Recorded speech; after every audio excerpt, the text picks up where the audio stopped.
Welcome to Flat Earth Debate, Uncut and After Show. I'm your host, Nathan Oakley, and if you are new to this channel, or you've not done so already, then be sure to subscribe, hit the bell notification icon and join button if you'd like to become a Nathan Oakley 1980 channel member and keep up to date with the Flat Earth Debate. If you would like to support the channel, there is a super chat that runs alongside each of these shows while they premiere, and there's also a PayPal, Patreon and crypto link in the info box below the video. Also below this video, you can get £50 for swapping your UK electricity supplier to Octopus Energy, and this is of particular note if you drive an electric vehicle.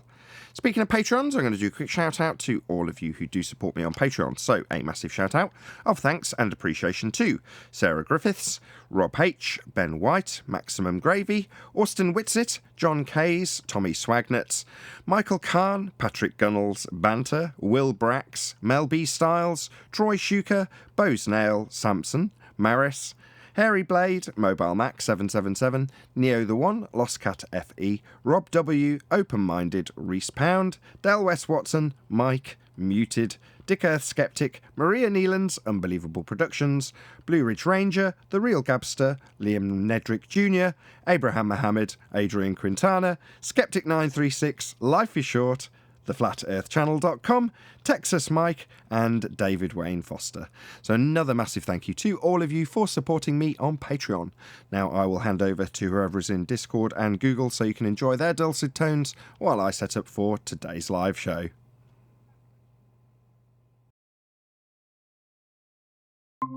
You were breaking up. I said it's here, Flat Earth Debate. This is where you'll find Neil. Although I do see people in chat telling Nathan, kick Neil. I think it'd be cool if you did a show, man. Like maybe with a co-host or something. I'd watch it. Trying to say I'm like Mike Tyson, I need a co-host. More like that Peter Griffin in Family Guy when he gets Grinds My Gears as his own show. I can see you with like Not I familiar. can see it as like what was I gonna say? Like an odd couple kind of co-host, you know? And you'd argue with them. You both Listen, flat I was earthers, think- but Listen, I was thinking about doing something like at the dinner table because that's when the discussion always breaks out between me and my oldest son. And it kind of is hysterical. I was going to do like a Flat Earth dinner, family dinner, but I don't know, maybe down the road. yeah, I like that. I think it's a good idea. Make sure you use flatware when you do that show.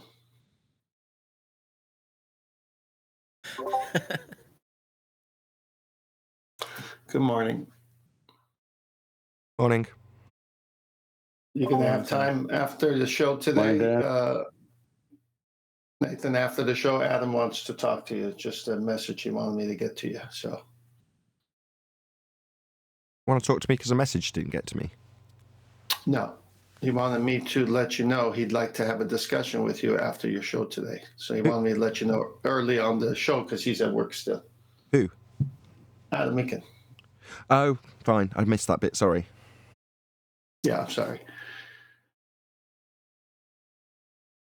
Yeah, but as Nathan will tell you, when you do a show, there's a lot of commitment. You can't just start it. I mean, you got to be ready. When you do dinner, you got to get ready. Yeah, and Nathan goes above and beyond for the production of his show, but it doesn't have to be like as well produced as Nathan's, though. For you to start out, you know. Well, there's dynamics in Nathan's show that isn't going to be at the family dinner table show, if that ever happens. There's just the people at the table.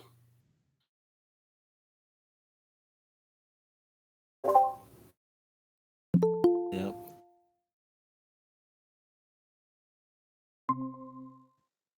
Nathan, I'm going to try to put something on screen. I'll be back. Okay. got everything together nice and slick today. I started even earlier.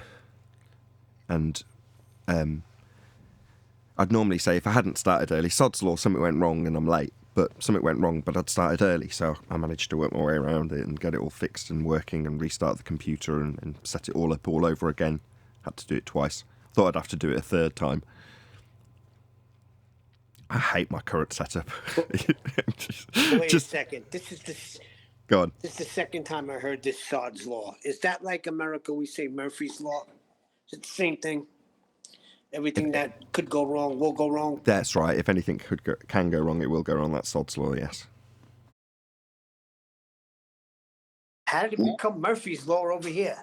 Damn Irish. You know what's worse than actually hating the situation you're in is having to be appreciative for that situation. Because I've been like indebted to my mother-in-law after I lost my job, and like I was appreciative, but I hated the situation. You know what I mean? Yeah, I know what you mean. This is a kind of follow-on from the conversation that tailed out the last show, right? Me explaining that I'm kind of very grateful for the e-begging I do when people contribute, but I don't hate it. But in this situation, I do. You know, there's certain situations where, you know, sometimes you just accept that you've got to ask for help. Other times you don't want to ask for help. You just want to be able to do it yourself. And like you say, when you've lost a job or something, you just have to ask for help. But nobody wants to do that. Obviously, it's the person that asks for help and doesn't get it that's in a much worse position. But yeah, nobody likes to be in that position. Everyone wants to be completely independent and never have to have any help from anybody. But as like in the film, what is it? About a Boy, actually a book, but nevertheless, in the book About a Boy, no man is an island, right? You can't do everything alone. When we were talking about Mike Tyson, it's like he's pulled from his strengths and employed people where he's got weaknesses. Very sensible man.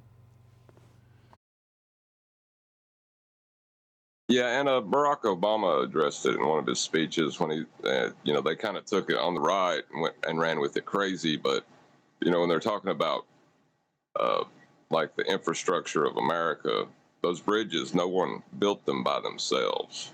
You know, the infrastructure of America was it was a group effort, a community effort.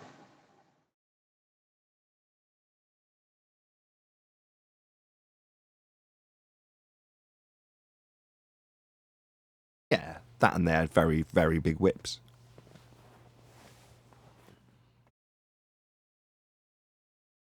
Yeah, that's what I was thinking.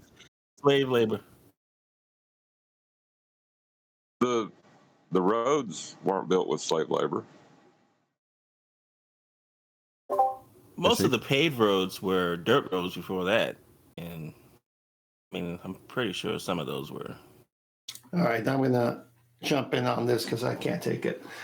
Now, they want control, so they tax you. Then they bleat the money a little bit for infrastructure and say, see, this is what government does. But it's off of the taxes of people who work because government doesn't do jack. Sick and tired of people saying, I didn't build this. It belongs to the community. It's all socialism. It's all Marxism. Lazy people get nothing. People who go out there, pay the price, get everything. And they're trying to change that. So let's not belittle what an entrepreneur does. Barack Obama's a piece of you-know-what. Yet another reason to hate the Romans, guys. No, roads were important. Roads were important, whether they were built by slaves or by ingenuity. Roads are important by themselves. I'm not condoning slavery at all, but the roads are a separate issue. Slavery is a whole other issue. Yeah, and none of them have to do with what we're talking about. Yeah, but today, the way they try to spin everything is that government does everything, and then I'm saying it doesn't. People do it because there's a valley there and you got to get across, so they build a bridge. Government would sit there and do nothing. The government is made up of the people. The No. government only exists in the minds of the people who believe in it.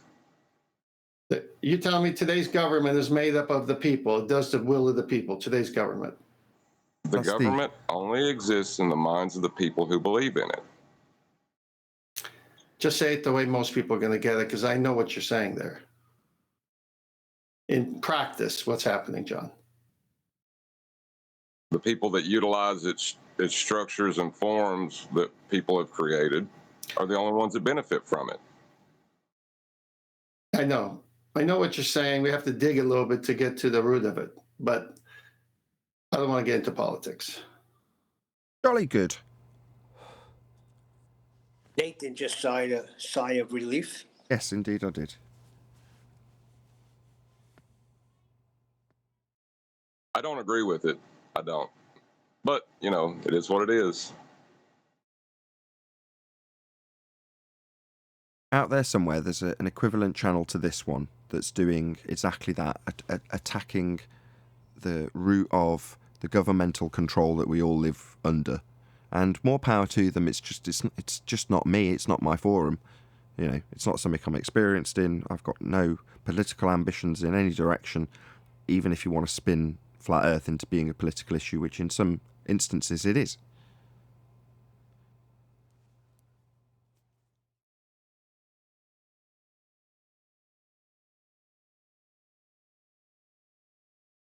At the other end of the rabbit hole is what I'm trying to get at. There's a certain mystique, I think is the right word, a certain aura around this subject, because it's very much the opening to a rabbit hole as opposed to the bottom end of it. So, metaphorically, it's somebody stumbling around in normie land, and then they find that magic rabbit hole that they might tumble down.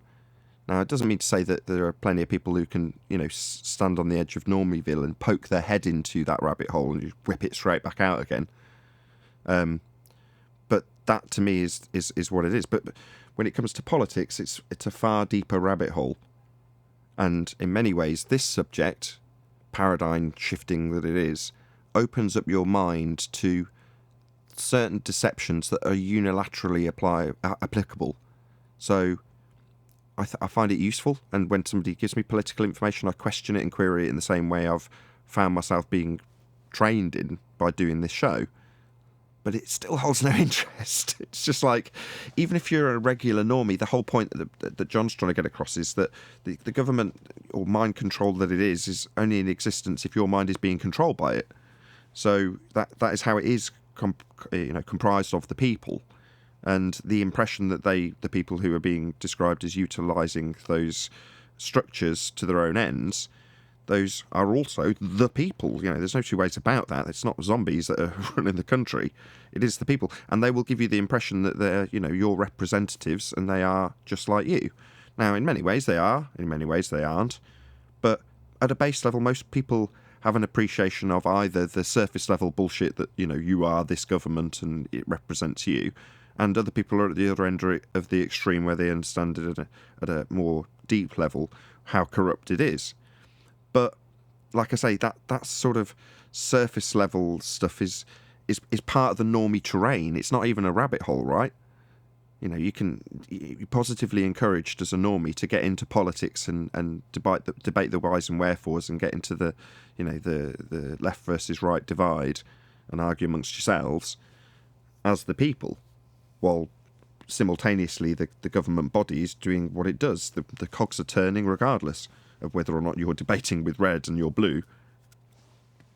Anyway. That's a lot better said than what I was going to say, but basically, yeah. There's certain aspects of the society that we are privileged to be a part of, and other parts that have given us that privilege through means that you would, detest of if you were at a conscious level aware of them. Now, when you say it is what it is, that's sort of a kind of apathy that a lot of people will get pissed off about if they're into politics, right? Because like, no, you can have a difference, you can make a change. In other words, they're completely brainwashed with the notion of, I don't know, politics in general, most aspects of it are to try and give you the idea that you can make a difference. But, I don't know, just explaining to people how I behave in that system. Sometimes I step into it when necessary, sometimes I don't. And certain sacrifices have to be made if they're dangling a carrot, certain freedoms that they say, which aren't actually something that you're entitled to. I had this conversation with my wife the other day. She was moaning about a certain freedom that she perceived as having taken away from her. I was like, no. What you're describing is an aspect of Western society you're privileged to take part in. Now, the fact that it's been deprived of you is just like the love bombing that a psychopath will use when they give you a load of gifts and then stop. Suddenly you feel that you're entitled to the gifts, and it's painful that they've been taken away. Yeah, this is just psychopathic behaviour that you're taking part in. Now, if you can't recognise that, then suddenly you're going to feel like you've had some right taken away when it's actually a privilege that a Western world person can experience. I just immediately sort of translated it back to tribes people in Australia or, whatever. People who aren't privileged to the certain Western thing that suddenly feels like you've been deprived of it for whatever reason. It's like, no. You focused on the carrot like that's somehow your obligation to receive the carrot. It's like, no. Recognise it for what it is, a carrot. And then occasionally, when there's really easy access to the carrot, you'll be like, oh, wonderful. Very pleased that I can get easy access. But you won't be gutted when it's taken away. Is my screen being shared? It is. Okay, great. So we know that in the use of the sextant, it's a right angle from the GP of the star. So here's a star, say A, and here's that 90-degree box that we see in all of the pictures that they provide for us for the circle of equal altitude. So circle of equal altitude would be from here all the way around, and this B would be in the center, the sub point, the GP of the star. And you have to have this right here. Everyone see this, right? Now let's go from the other angle, this right here. Okay, so this is either 0 or 360 as we know. Okay, let me just get it right there to 0. So you're right here. Now you got this baseline that's 0. Now, if I take this all the way here, we get a straight angle of 180. So here's your angle measurement symbol for 180. If we go where it needs to be for triangulation to eventually take place, when you have 2 or more circle of equal altitudes, you're going to need 2 or more circle of equal altitude sightings with this 90 in place. How do you get this 90 in place when you're on the ocean? Well, it's as simple as this. You're over here on top of something, a big boat or a small boat. Let's go, a small boat. And you've got to get this thing down. This is dip. This is dip correction. You minus, and it's always a minus, the height above sea level. So you got to get to right here. Because when you get to right here, that happens. Geometric.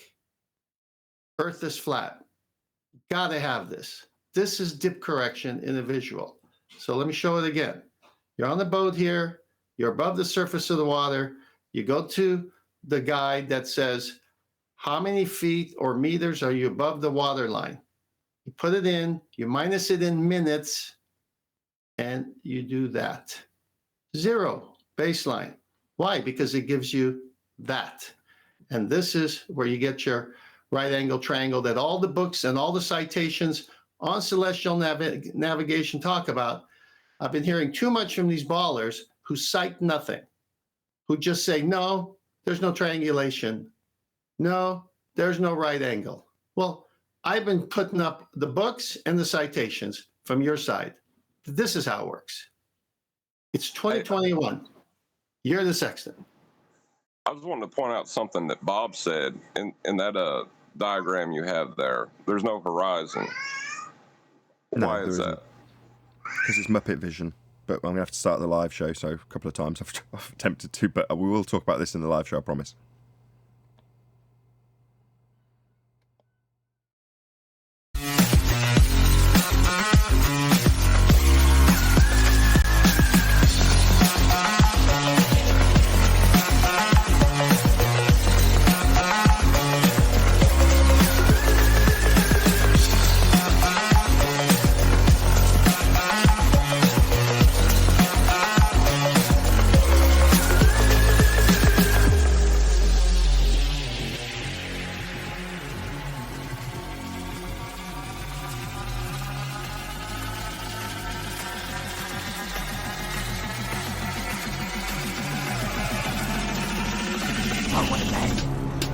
Welcome to Flat Earth Debate, Uncut and After Show. No, it's live. I'm your host, Nathan Oakley, and if you are new to this channel, or you've not done so already, then be sure to subscribe, hit the bell notification icon and join button if you'd like to become a Nathan Oakley 1980 channel member and keep up to date with the Flat Earth Debate. If you would like to support the channel, there is a super chat that runs alongside each of these shows while they are live, and there's also a PayPal, Patreon and crypto link in the info box below the video. Also, below this video, you can get £50 for swapping your UK electricity supplier to Octopus Energy, and this is a particular note if you drive an electric vehicle. Most importantly, if you'd like to join the discussion, simply mute the page you are currently watching, then click the link in the info box below this video to join the panel and express your views on the nature of Earth. If you do join, please don't swear. If you do, you'll be ejected. And if you are, please don't try to rejoin the stream using sock accounts. You'll be warmly welcome back on the next stream. Please also share the show on social media. Sharing the show obviously increases the live audience, but this in turn increases the chances of a more diverse panel, so please share the show on Facebook and Twitter. One last time, if you're new to the channel or you've not done so already, then be sure to subscribe, hit the bell notification icon and join button to keep up to date with the Flat Earth Debate. Now we are joined by Refracted Curvature, 10th Man, Neil, who did I miss? I don't think I missed anybody. And a whole bunch of people in Discord. Welcome, one and all. Good morning. Good morning. Hey, good morning. I thought there was a fourth person. There's a presentation running, so it looked like there was a fourth person. Oh, that's what it was. I could have swore there was 4 people in the Hangout before I did the intro. Did somebody drop? Neil did. Oh, and then he came back. Okay, fine. I could just see it happening out the corner of my eye just to throw confusion in while I was starting my live intro. But there we go. Such is life, eh? Thanks, Neil. Unintentional. Good to have everyone here. Got Righteous Force, I think, in there. No, we haven't. Better hustle everyone off mute before I start asking housekeeping questions. I'll say a quick hello to Arwin. Hello, Arwin. Hello, hello. Good afternoon. Good afternoon. Good show today. Kept it in the background the whole day. Oh, you were listening? Yeah, I was doing things. I did see you in there. Well, I normally come in and I'll introduce myself to let you know that I'm there listening, even though I might not necessarily be chatting away. But while I joined Arwin's show, and I typically will watch whoever I like. I'll watch their ads. If they're a monetized channel, I'll sit and I'll watch their ads, or at least half of their ads, just so they get the monetization or the revenue from it. Anyway, I'm sat there watching one of Arwin's ads, and I see this troll comment that I was like, oh, that's a bit below the belt. So I put the guy in timeout, and then eventually the ad ends. Arwin comes up and he's just screaming at me, why are you timing people out? I'm having a conversation here. I'm like, oh, God, well done. Sorry, my bad. Just force a habit. Yeah, now you know what it's like. Yeah, I know. That's essentially me, right, rumpusing the conversation that you're having with your chat. But like I said, I didn't know what was going on because I was watching your ads, to be fair. That's all right. You weren't the only one, by the way. I saw after I did it, someone else did the exact same thing. I'm like, uh-oh. And I was like, I'm going to take wrenches away. I'm like, oh, God, look, I'm apologising profusely and you're now doing the same thing. Bloody hell. Don't you people learn mods of Arwin? Right, but yeah, the rest of the show went great. Lots of conversations.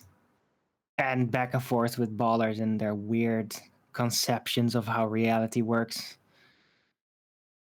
Yeah, I was overloading and distorting my mic yesterday. So when I put my microphone away, what happens is I've got a long shotgun mic, and when I fold it up on the boom arm and then tuck it away, it sort of brushes past the preamp. And I think what I've done is, I think I've done this twice now, accidentally turned the volume right up on the preamp to the point where it's distorting.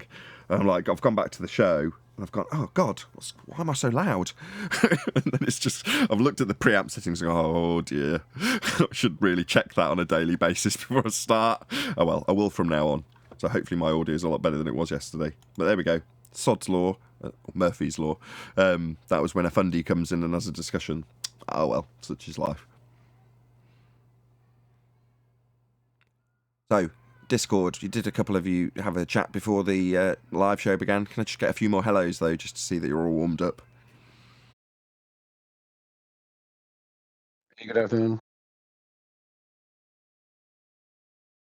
Jorge, that's all we get. That's all you get in audience. That's it. Loud partying going on there. That's it. Other than one space, it's a full Discord server. I can't throw it up on screen for reasons I won't bore you with. Smash the PayPal link if you want to help me fix my projector. But yeah, there's loads of people in there. We'll try that once more, turning into a comp area. Everybody happy in Discord? Definitely happy, man. Sorry at work. Hey. That was Truth Be Told and Jorge again. Truth Seeker. There we go. Third person. That's good enough for me. Any evidence of a physical geometric sphere edge horizon, formerly known as the curve of the Earth? Not since the Black Swan, no. You're gonna need her for that. Where would the curve be at in 10th's diagram there? I'm just not seeing a curve for the sextant. What are they talking about? Obviously, if that straight line along the bottom was representative of a sphere Earth, it would have a curved line, and therefore the acquisition of an angle would be impossible. That doesn't represent a curved surface. You're looking at a right angle, a 90-degree right angle. That's two straight lines. So Earth has to be flat for this thing to work then, huh? Correct. In my opinion, and in Mitch's opinion, and in 10th Man's opinion, I don't know about Brian, but the certain aspects of this particular proof are held to constantly, daily, over on Bev's channel. Shout out to Bev Try Thinking. So this is, in my opinion, the best flat Earth proof there is. But what about terrestrial refraction? Why are you ignoring it? You'll need R for that. Any evidence of the R value, Earth radius? If the Earth had a radius, this instrument wouldn't work. That's correct. It also works as an equally good globe debunking, but in terms of whether or not I'd put it as a globe debunking, I'd say no, because you have to rest on the laurels of the Black Swan when it gets to the terrestrial refraction claim. You have to point out that they can't acquire a straight line to a tangent point in their sphere-Earth geometry after they beg the question when they've got this angle off a curved surface which they can't acquire.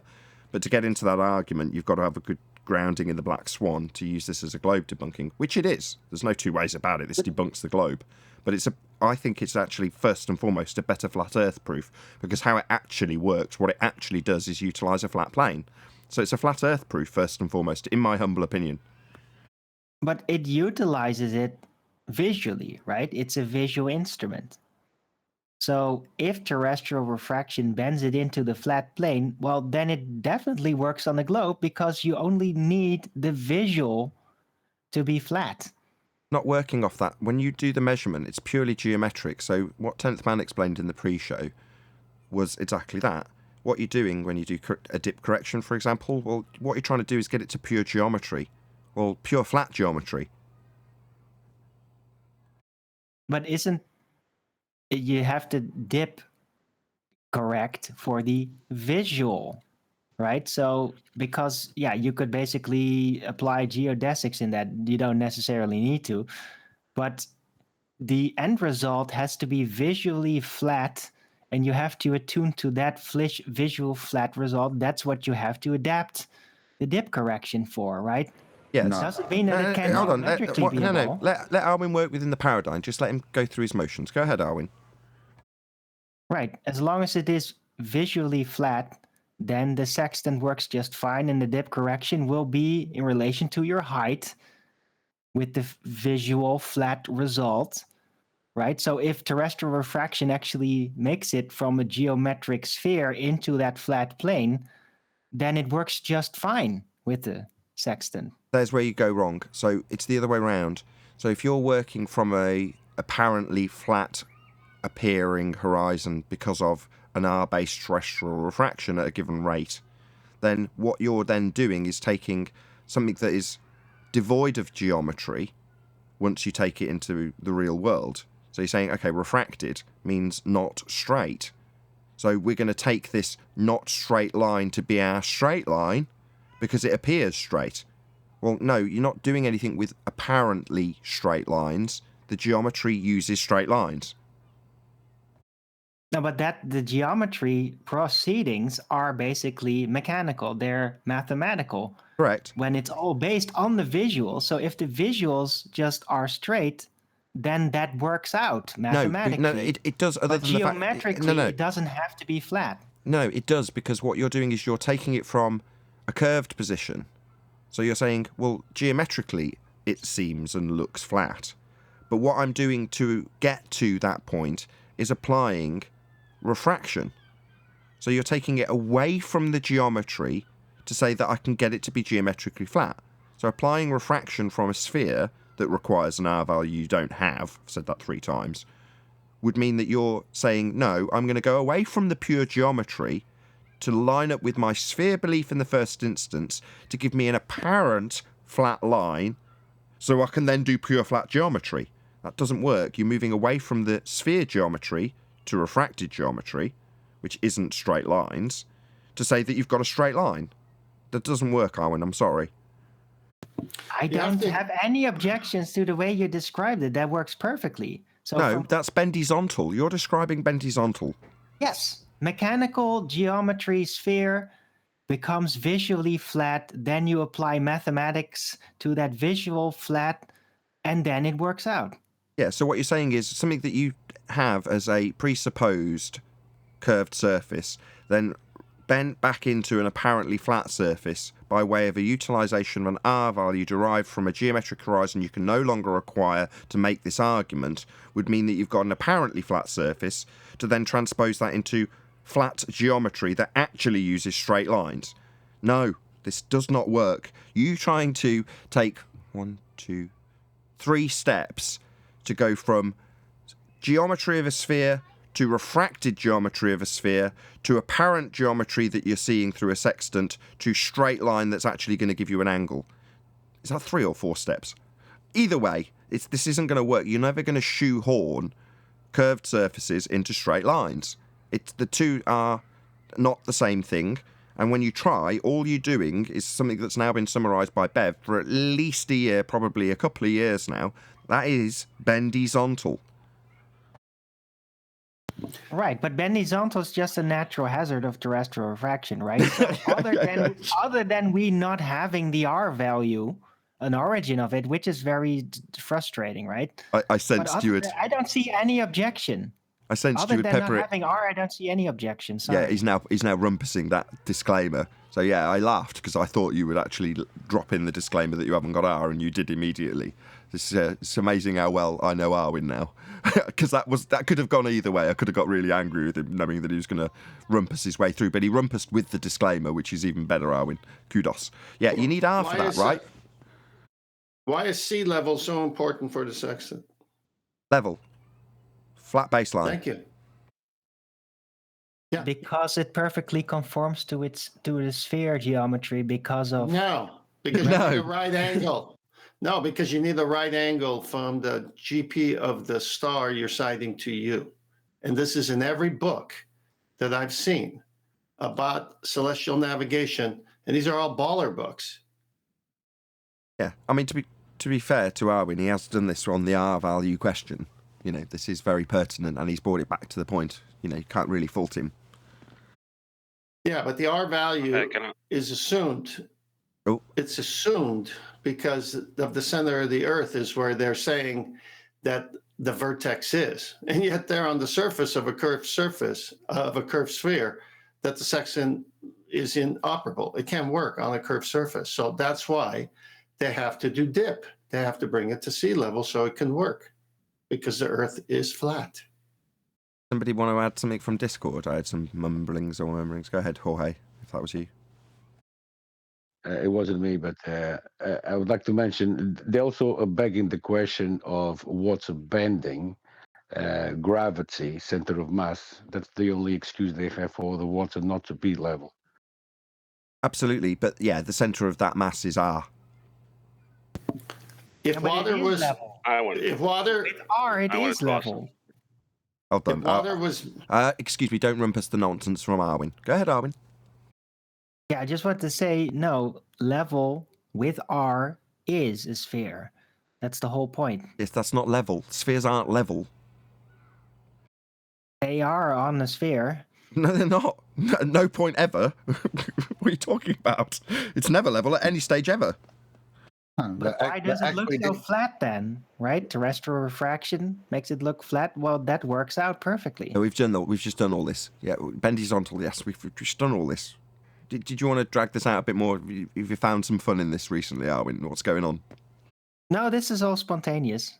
If you want to move on, that's fine. No, that's fine. I thought you were going to plug Bev's channel. This geometry is something that Bev has barked on about for ages. Yeah? And he's got an exemplary understanding of it. And he just tracks ballers around by the short hairs with it all day long, laughing at them. Check out Bev's channel. It's good fun. Well, you recall, I think Adam's trying to get in, so I'll let him go first. No, it was just to say, no, it's not level. It's equidistant on a ball. It's very different to horizontal or level. But Baldwin's stopped now, so. Yeah. The guest yesterday, Tommy, whatever he goes by, asked him a question on Friday to see where he was. Can he distinguish between curved and straight? And we found out how that's impossible if you're a baller. They have to deny geometry to have this assumed ball that they live on, because nothing in reality proves what they're saying. When ships, if you read any of the older books that were flat earth related books, say in the 1800s, that was the Nathan Oakley of that day. They were just pounding the ballers with logic and just obvious things. And one of them was just really saying, these people know that the water finds its level. And yet, because they want to push the globe model, they have to say some crazy things. So when they see optically the bottom of ships disappearing at a distance, and that can be this distance one day, another distance another day due to weather and that, everything else that we know. Because they already assume a ball, they're going to say, oh, that's because it's a ball that's going over the curve and the horizon is Earth curve. Well, today we have a much different argument because they're denying the horizon is Earth curve. We're finding out it's perspective, just like they knew in the 1800s. And because they already knew water finds its level, rather than stick to something that is verifiable, they decided to throw the verifiable into the heap of trash and go with their assumed position that the horizon was Earth curve. Well, the black swan comes, destroys everything. The sextant destroys everything. They have absolutely nothing. It's all an assumption. Well, if you have a geometric claim, like, say, about the Earth being a sphere, why would you deny geometry at that point? That would kind of destroy your position, wouldn't it? Yeah, same reason they deny axial rotation when they say there's no drift to observe, or why would we expect to see drift? Yes, it fundamentally undermines their own position. Likewise, you can lead certain ballers to fundamentally undermine their own position with their quotes. For example, nobody claims the horizon is Earth curve. Nobody's claiming we will see physical geometry. Nobody's expecting to see the geometric horizon. The geometric horizon only exists in the maths. All of these statements fundamentally undermine the premise that we will see Earth curve.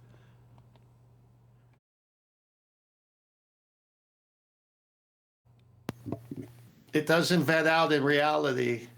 It's only in the assumption.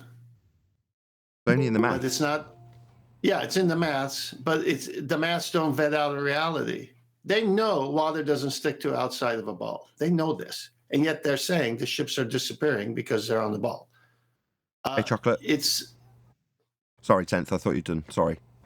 No, I'm done. Do you want me to keep the screen up, or are we done, or do you want me to go over it again? It's up to you. No, I'm happy if you want to turn it off for now. Okay. Hey, Chocolate. Guys. Are you Chocolate?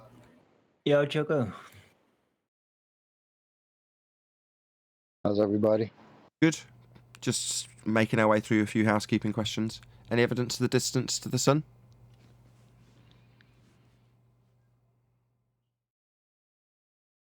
What is it? Black Swan. Black Swan? Black Swan? Black Swan, George? Jorge, what are you talking about? Yeah, Black Swan. Yeah, debunk the radius of the Earth. No distance to the sun. Oh, I see what you mean. They need R for their distance. Sorry. Okay. Yes, you'll need R for that if you're claiming 93 million miles. Black Swan. Yeah, I see. You need a Venus R. And it needs to be exactly the same size. Right, it's the same radius. Otherwise, you've only got proportionality. So you have Don't deny Venus has the same radius as Earth. How dare you? What Adam's talking about is Kepler's third law, right? Where you've only got the mathematics to scale things, and you can put them at whatever distance you like. To fix the distance, you need the size of something in the sky. So in the same way we say, no, we're not going to be utilising this triangulation method to give us the size or distance to the luminaries. It's not possible unless you've got one or the other. The actual size would be very useful. Well, in this instance, Christian Huygens made a big assumption, and that would be to say that he assumed we have a twin. Ever hear of Earth's twin? That would be Venus. Why is it called Earth's twin? Well, because Christian Huygens made a leap of logic, an assumption that it had the same R value, the same value we've debunked, as Earth. So Venus is just the same size to give you a scale value. Did you want to expand on that a bit, Adam? Because it's not often we cover this, and you're here and much more knowledgeable on this than I am, because it's maths. Well, no, you have done it. If all we have is proportionalities and relationships between things in the sky, you can. Jaron does it best. You know, you can stick any numbers in there, and it's correct in terms of matching up to the data you've got. But to be able to draw any real inferences to ascribe distances to anything between any of the luminaries, you've got to have something that you can measure. Nobody's claimed that Venus was measured, and this is the laughable part, isn't it? That we needed something to measure to formulate this, and such a weird assumption to me was made. How and why it was justified, I still don't know. I don't think there's anything that validates why he made that assumption. But in doing so, that then allows you to scale it. They're not Arwinian units. I suppose they're as stated from Discord. It's fundamentally amounts of R that you're measuring, isn't it? And that's what you're building your scale upon.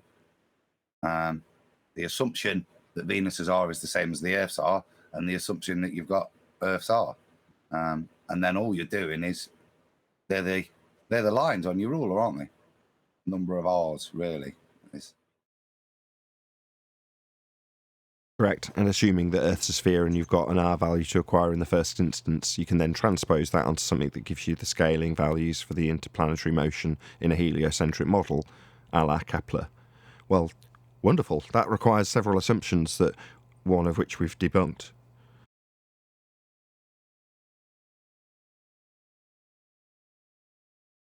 Any evidence of a molten iron core at the centre of a presupposed spherical Earth? I was just about to work out the number of R's to the sun. 23,490 R's, 0.78 to the sun. Can you convert that into fictional light distances, please? Now, if I multiply that number of R's by R, it comes to 93 million miles. But that'd be 23,490.78 R's to the sun. All three Arwinian units. That works. Math's great. Well, yes. Although Riley keeps trolling me in chats and stuff, trying to claim it's a load of bunkum. But You what? Say that again. Riley was trolling me. I was saying I love maths yesterday and Mitchell stuff, and he was saying maths is nonsense. It's not reality, he's saying. That's like saying, well, hold on. That's like saying English is just nonsense. Chinese, well, a load of nonsense. That's what it's like saying. Right. There you go. Look, maths is like toothache. Look, see, you troll, clear off. Someone take his spanner off him. Let me time him out. Hold on, what's he saying? Just let's. I haven't got enough screen space to see what's going on in the chat. This is so frustrating. Hold on, let's move some tabs is around. like toothache. Yeah. It's just a language. That's all it is. Can you use language to accurately describe and represent your car when you put it on Facebook Marketplace or Craigslist? Can you be concise and accurate in your linguistic description of your car? Anybody? Just need a yes. Yeah. Can you also, with the exact same language, be a deceitful lying shit about your car on Craigslist and Facebook? You can misdescribe things as well. Yeah. Yeah, that's what I mean. Can you misdescribe your car on your advert using language?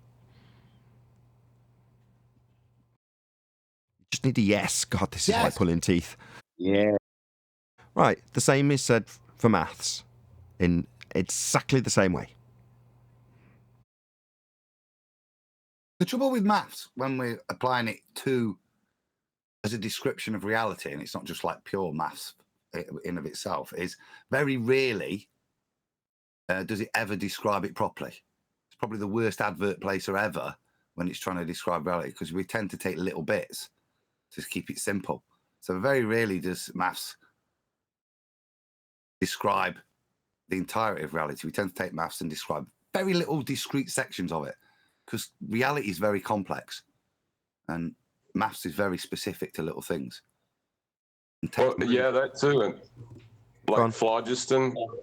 Yeah, I was going to say like phlogiston, where you're working with a concept that doesn't exist. You may have an accurate prediction with phlogiston using a mathematical formula. It doesn't mean that phlogiston exists. It doesn't mean that you're right in your description, you know? It doesn't mean that your description has the conventions at its utilization of whatever aspect of that maths. So, okay, you could describe it in binary, you could describe it in hexadecimal.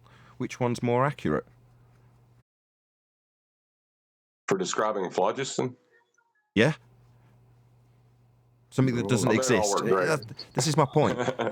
This is my point. When you're describing something that doesn't exist, like for phlogiston, which is, again, you could give it as a verbal description, but mathematically qualifying it and me saying, well, which is the more accurate mathematical description to give it, hex or decimal, was the two I used, whatever.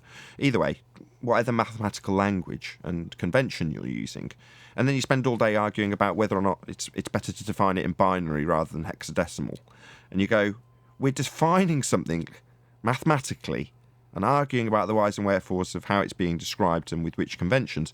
The thing doesn't exist!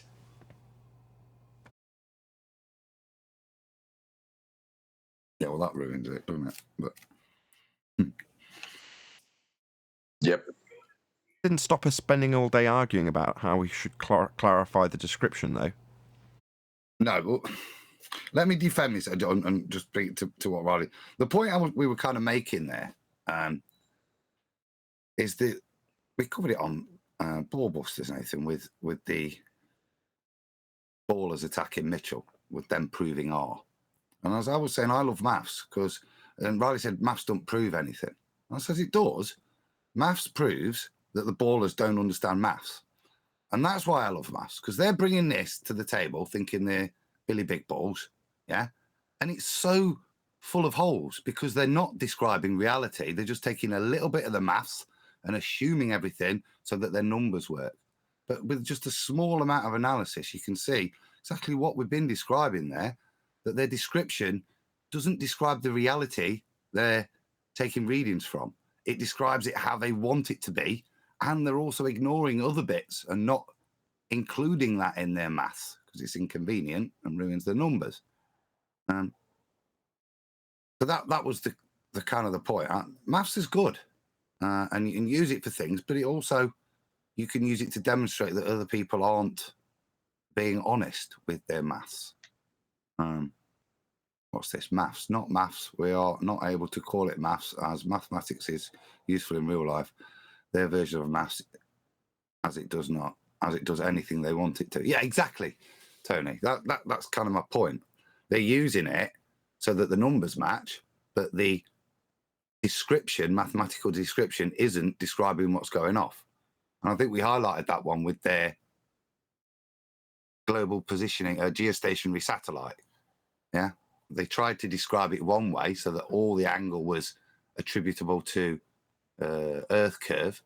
Yeah, but they forgot about the other part of reality in terms of the effect of distance on an object that's real. So their description was incorrect. And so when an incorrect description, but it matched up to give them an R within 2%. But then, as Mitchell shows yesterday, but if you actually just improve your maths a little bit and take into account a little bit more of reality with your maths, then it demonstrates that all your assumptions are now bunkum, or your R has gone to 8,000 kilometers. But I find it useful in that way. We kind of caught that on Saturday as well, didn't we?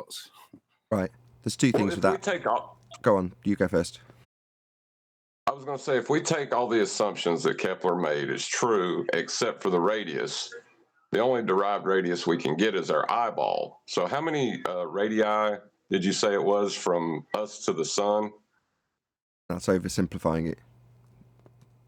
Yeah, it is, isn't it? It's not just the radius. If you're talking about the diameter over the wavelength or whatever it is, lambda, then you're talking about the Rayleigh criterion giving you a distance, but then you're talking about apparent distance, i.e. your perception of what you can see of things and what you think it is in terms of the distance, which is almost irrelevant though, isn't it? Yeah, that's completely subjective. You'll never get an objective distance. Indeed. So the couple of things I was going to cover, one I've probably forgotten already, but they can't get an angle. So all of their assumptions about angles working from a presupposed spherical Earth to compare the difference in angle from their measurements to a geostationary or geosynchronous, I forget which word they used, satellite that they haven't taken into account is much, much closer than the infinite distances that they've got to their stars when they normally beg the question of an R-value measurement rather than the one they're holding. The one that they're holding requires a straight flat surface to acquire the angle in the first place, something that they couldn't acquire. So they couldn't make this comparison if the surface they were making the angle measurement to compare was curved. They couldn't get the angle in the first place. So this is flawed from the outset, begging the question, utilising a sphere value that they haven't got to confirm that they've already got it within 2%, missing, like you say, several aspects of the maths. That was the second point. They're conditioned to do that. So when you said, they didn't take into account the fact that it's not now an infinitely distant star that you're going to assume. You're talking about something that you've got a given distance that you can calculate for, which you did for them very kindly, I might add, Adam. And now, when you do that, why would it be that Adam immediately goes, well, they're at varying distances to this item in the sky now, which is much closer. Why haven't they taken it into that account? Well, because their typical geometric sphere edge mathematics in Muppet Vision, which is exactly how this was presented, never accounts for perspective. The perspective account has been given and ascribed to the 1.2 times the square root of the observer's height to give you your horizon on a sphere. So that's where you've got your values from. It's a hijacking of perspective. So it's not a shock that they haven't taken that into consideration when they've done their Muppet Vision calculations on a sphere and just ignored the fact that, well, one of them's closer to it than the other.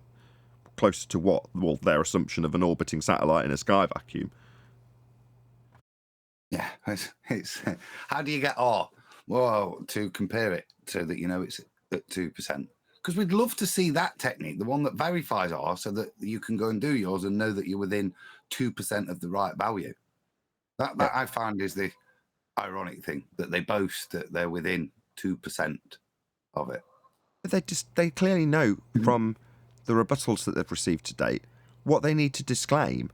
And it's like, I question, I don't know who the guy is, Wally or something, but when the video, which was suggested I watch by 10th Man, I went and watched it on Mitchell from Australia's channel. Shout out to Mitchell from Australia, subscribe today.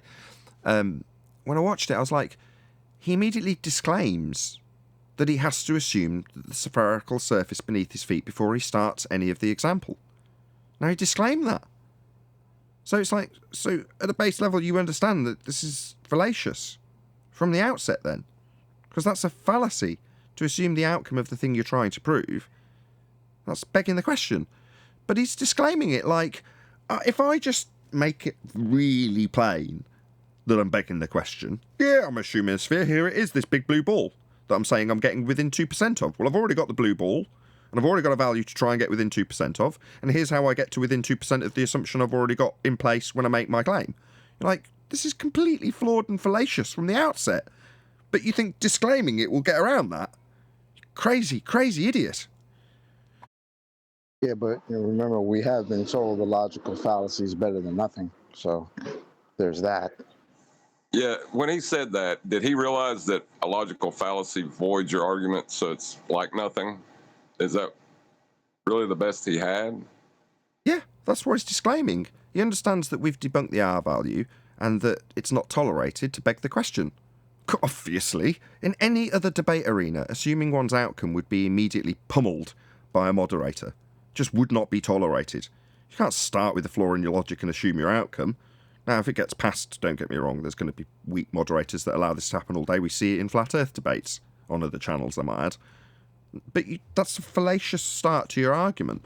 You're trying to prove unicorns real. I say, right, okay, given that unicorns real, and here's my unicorn biology book, you can see that in the unicorn, given that it digests in this fashion, that would mean that, unicorns are real. You go, but you've started with the assumption that we've got unicorns, and you're taking me to a book that assumes unicorns are real to prove that unicorns are real. Yeah, but here's the mathematical quantities of the digestive tract. Look, I can calculate it all really accurately. You go, but you're assuming the premise that unicorns are real in the first place. Yeah, I've disclaimed that. Given that I assume unicorns are real to make my argument that unicorns are real because of this maths. And I think they think when they put it like that they're being very reasonable and we should just accept it and move forward from that. Seems to be the presentation now. It's a bit like Orwin does it when he did it to you earlier. He just dropped it in first and they just do that and then want to move forward. And it's bloody cheek of it, isn't it, really? Is because you move forward wasting your time. Well, it's a debating tactic that Rumpus used to use because the trick was to spot that disclaimer coming almost immediately the moment he opened his mouth. So once you catch the disclaimer, that's the point that you have to shut down the conversation because, no, we're not going to continue with a premise where we assume a sphere beneath our feet for you to make this example. That's begging the question. We're not going to move forward. Now, that would be what I said over the top of him. I'd be interrupting him, and he'd cry foul. Well, you're interrupting me. You're not allowing me make my argument. No, your argument's starting with the premise that you're trying to prove. You've already disclaimed that this is already true before you've even made any example. So I've got to accept that it's true before you move forward. No, I'm not going to do that. But of course, because you're interrupting them immediately, they can cry foul. And if you don't, you get a half-hour lecture with the assumption of the thing that's trying to be proven from the very outset for both parties, because you haven't spotted the fallacious reasoning that is begging the question. I think they got comfortable because they used to throw that, well, everyone knows we're on a sphere. They got very comfortable with that. Yeah, I've got old debates where it was stated overtly, given that we already know we're on a sphere, would be the first thing disclaimed. Well, prior to the Black Swan, it was claimed that it was measured using geometric principles. The way this, the way this fallacy to introduce something that has no measurement is introduced typically is by way of something called a false dichotomy fallacy. So what you will see is two opposing models. Now, we don't live on a model. One of the model has an assumption of an R value. Now, rather than saying, I'm going to assume that Earth is a sphere, they say, we'll take your model of a flat plane and compare it to my model of a sphere, and we'll see which one wins. That's a false dichotomy fallacy. We don't live on either. We're not on a model. That's a reification fallacy. But in order to allow them to beg the question and seem like they're being reasonable, they'll hold up a straw man model that you may not even necessarily have ever seen. But apparently, because you now appreciate that the world is obviously observably, measurably, and navigatably flat, you suddenly ascribe to this model they're holding up. in false dichotomy, so that they can beg the question of their R-based model.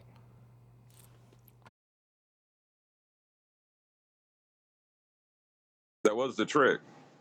I've done it before myself. So how does this work on your model would be the first question you're asked as a flat earther. And you go, well, go on. I was going to say it's best if you could catch the flat earther in a claim. Like usually the sun would do it, somebody saying it's a projection or something like that. Because then you can engage once you get the flat earther to make a claim. Correct.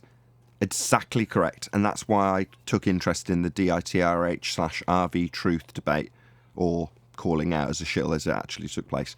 But either way, what caught my attention was exactly that. So I've said this before, so there's no surprises here, and there's no love lost between me and these parties. But if I just take a couple of examples, Mark Sargent and DITRH, they get it in the ear from me, a reasonable amount, about their use of models. For obvious reasons, if you watch the show. Now, they'll be listening to this going, yeah, what of it? Well, this is why.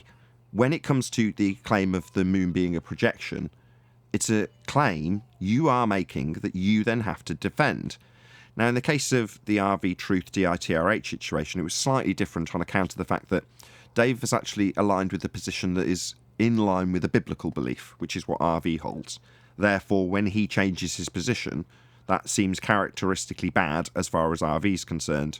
He's then gone digging and found Dave looking Masonic on the bottom rung of a ladder, stood backwards holding a corona, some spirals, and a few other things that we won't go through. But the point is that aspect of it is where I say, well, actually, in this case, as much as I like RV, I actually totally agree with Dave in this instance. Sorry if you're listening, RV. He just gave me a shout out. What a shit sandwich for him. A slap in the face. I hope this doesn't seem like.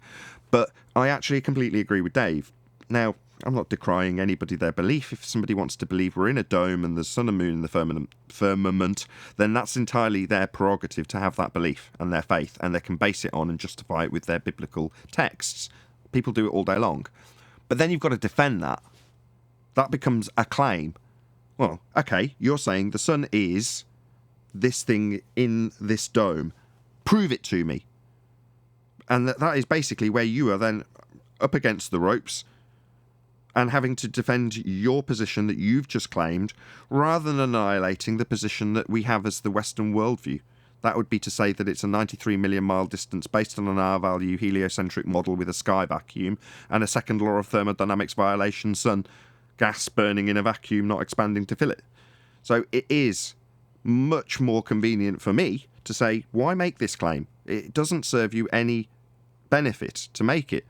Now, the justification, I'll just give that as well, just to be a bit more even, as I've given RV side, from both Mark and from Dearth, is in terms of their want and desire to offer teaching tools that rewire people's cognition.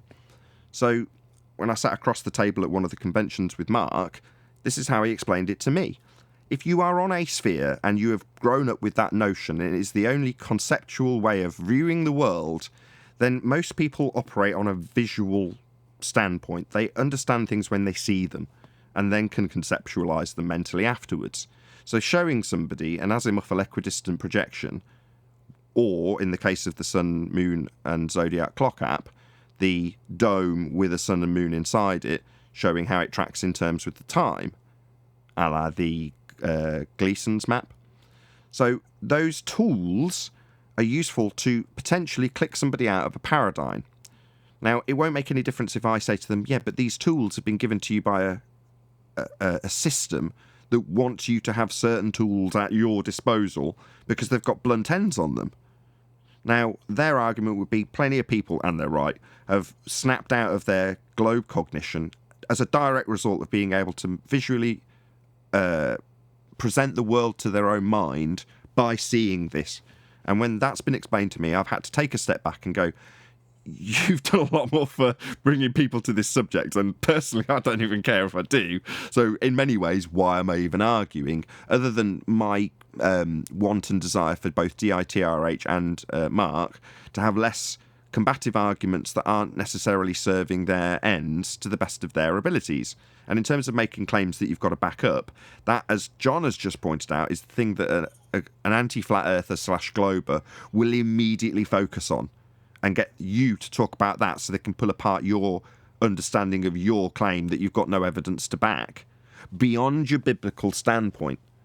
So at that stage, you're no longer debunking the sky vacuum or the distance to the sun. You're justifying your belief in where the sun and moon as luminaries under a dome sit. Now, that might very well be the case. And I'd love to have some flat earthers actually come into the discussion and debate and start putting some of these positions to us so we can scrutinise them. We all know the Earth's flat. We're all on the same side. I'll definitely be a lot nicer to you than a globe fundy believer because, for the most part, although people are people don't tend to chant 22 times that science can be changed after the fact, or not concede, as the case may be yesterday. Unreasonable behaviour tends to be less prevalent in the flat earth community than it does in the globe community. So when it comes to discussions about incoherent dielectric acceleration, downward biases, any of that sort of stuff, I would like to actually thrash it out in discussion here, because these are still things that people really desire, and I'm almost trying to suppress them, saying, no, well, why bother? It's only a tiny subsection of society that are interested in these things. And Neil's opinion is, well, that's where it all begins. You should address them and nip them in the bud. While I disagreed, I'm now saying, well, this is still a debate about the nature of reality. All welcome. If you want to argue that we've got a downward bias, yeah, join the show. Chances are you'll be, in my opinion, more reasonable than your average opponent here. So therefore, the discussion may be more fruitful, and we may actually learn something from these people who are dedicating their lives in some instances to progressing their understanding of a world that they've been deceived about. To be applauded. So, hopefully we'll get some new juicy information come our way, in the same way as 10th makes his presentations. Hopefully other people will come along and say, I would like you to listen to 10, 15 minutes of me telling you how I believe there is a downward bias, and you idiots don't understand when you use gas as an example of how things move in all directions, that actually we do have a downward bias. Here's how. I'd love to have that discussion. I don't know about you guys on the panel. No, I look forward to learning new things. You know what I mean? So if anybody's got some learning to bring, then I want to learn it. Do you know what I mean? If there's something profound out there, something that we can take something from, we've not seen before, a way of viewing something, then that's kind of what we're here for, isn't it? Right. I mean, I remember the magic of no trees, Adam. You were there when I was there, doing the exact same thing. And at the start of it, you're like, this could be something. Let's have a look at it. Now, most people jumped onto the bandwagon going, this is something, which I was like, hold on, let's just do a bit of research first, before we all jump onto this bandwagon. But it was still like, this might be something. This might actually expand my understanding of the history of the world that I'm actually stood on. And that's exciting, right? It's a possibility. Admittedly, with high degrees of scepticism from my position. I don't know about you, Adam. I can't remember how you took it at the time. Both ways, in a way. It's this high. You if you go into it, you're gonna come out with no proof. You're gonna come out with a theory. It could be. Wouldn't that be amazing? But the other thing is, if you go into it properly, you do see the lack of plausibility of their explanations for it. It's based on a ball. It's based on molten lava-y thing doing strange things, forming very odd formations that don't really make sense either. So, to be honest, it's one of those things where I came out of it knowing less than when I went in, but having gotten rid of defunct false information, really, with regards to ball geology. Having had that as my previous understanding, that this is crystalline lattice rock that forms through freaky ways. So, yeah, I looked. Did I come out with it being a big tree? No. But again, I came out with more wonder of the world when I look at it. Exactly. That's the thing I'm trying to get across, that, I don't want to discourage people who are looking into these avenues, because we'll pull them apart after the fact and say, well, what you're now claiming off the back of this interesting folly is complete nonsense. And the same can be said for many other subjects that I got into in exactly the same way. The first one, so after looking at psychopathy and subliminal messaging, I then stumbled across the Mandela effect. So in between there was flat Earth, but if we ignore that, Mandela effect came along. I'm like, oh yeah, let's have a look at this. Dug into it as much as I could dig into it with my stomach. Not let's not be too derogatory. There might be some Mandela believers that come along and preach this. But you know, that idea, in some ways, I actually agree with. And the only person I can find out there, God bless her, that aligns with me almost 100% in terms of what I think Mandela is Paula. So Bible Literalist has done several streams on the Mandela effect and what it is. In other words, I'm not saying there isn't anything, there's nothing in it. There is, but most definitely it's standard practice in media. You know, when we talk about the Mandela effect, this illusion of things changing because of bad memory, as opposed to actual overt changes that happen in the media a la 1984. You know, we're at war with Eurasia. No, we're at war with Oceania. Weren't we at war with... No, we weren't. You know, that actually happens and you can see it and show it.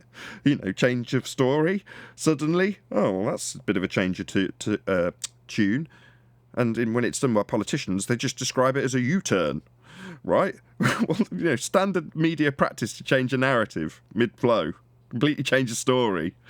So, yeah, or have the story disappear completely, just vanish out of all existence. Yeah, that also happens, the memory hole, right? But that is something that you can really easily see and qualify. And most people, even normies, will understand it.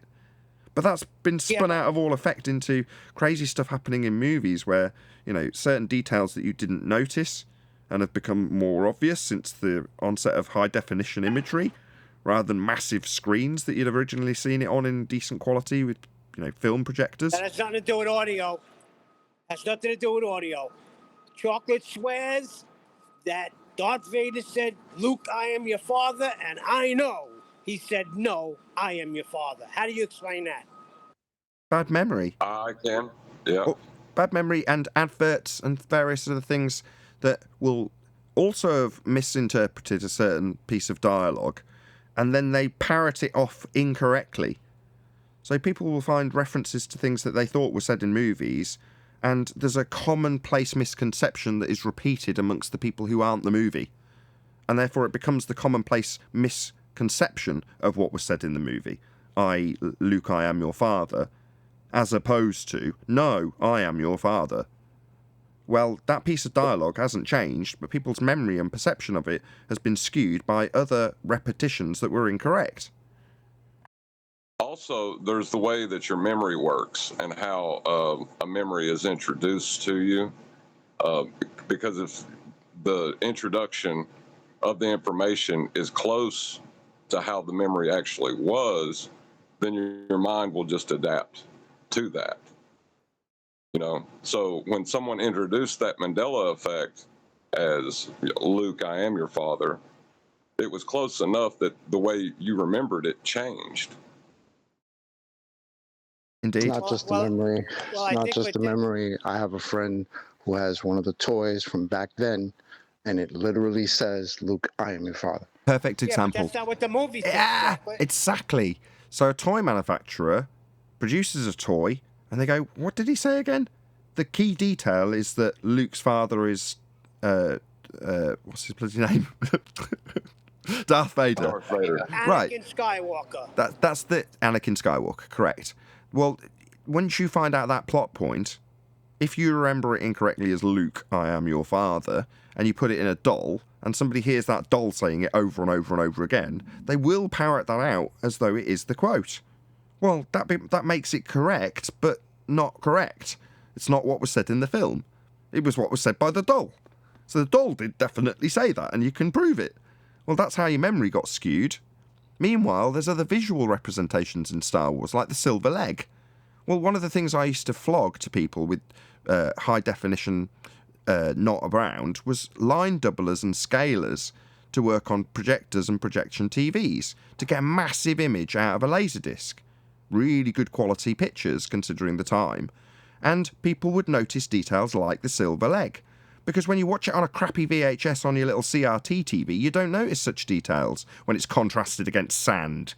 You've got to have really good detail and really good picture quality to actually notice a detail like that. Something that I would sell to people. I know that they wouldn't see that detail when they had a home VCR and I was flogging Laserdiscs.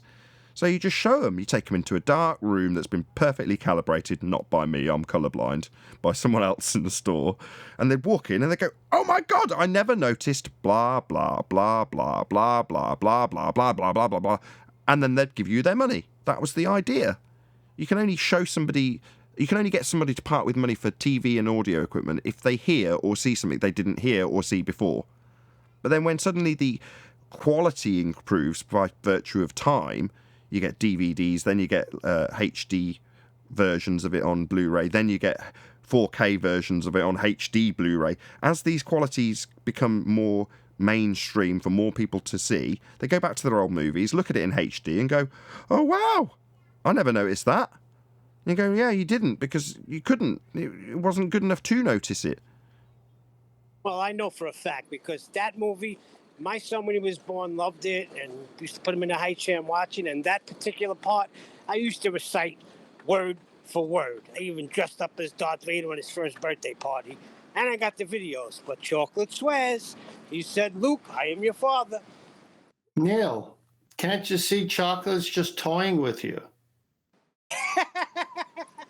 Well, think about the logic of saying, Luke, I am your father in the doll, because you're trying to portray a plot point in one audio message. To say, no, I am your father would be confusing for a doll to say. So it's reasonable that they would change it to, Luke, I am your father. Yeah, but they use that to say that makes no sense. Why would he say, no, I am your father? He would say, Luke, I am your father. Because it's part of a dialogue. It's two people talking to each other, and Luke's talking to him about how his father was, and he suggests that he'd killed him. It's like, no, I am your father. Correct. Correct, Nathan. Yeah, if you put Luke, I am your father in that dialogue, it makes no sense. No sense at all. You listening, Chocolate? If it had no Luke, I am your father, it would make sense. Because in that dialogue, but why, when you've been having a battle with somebody, would you suddenly start getting on friendly first name terms with them?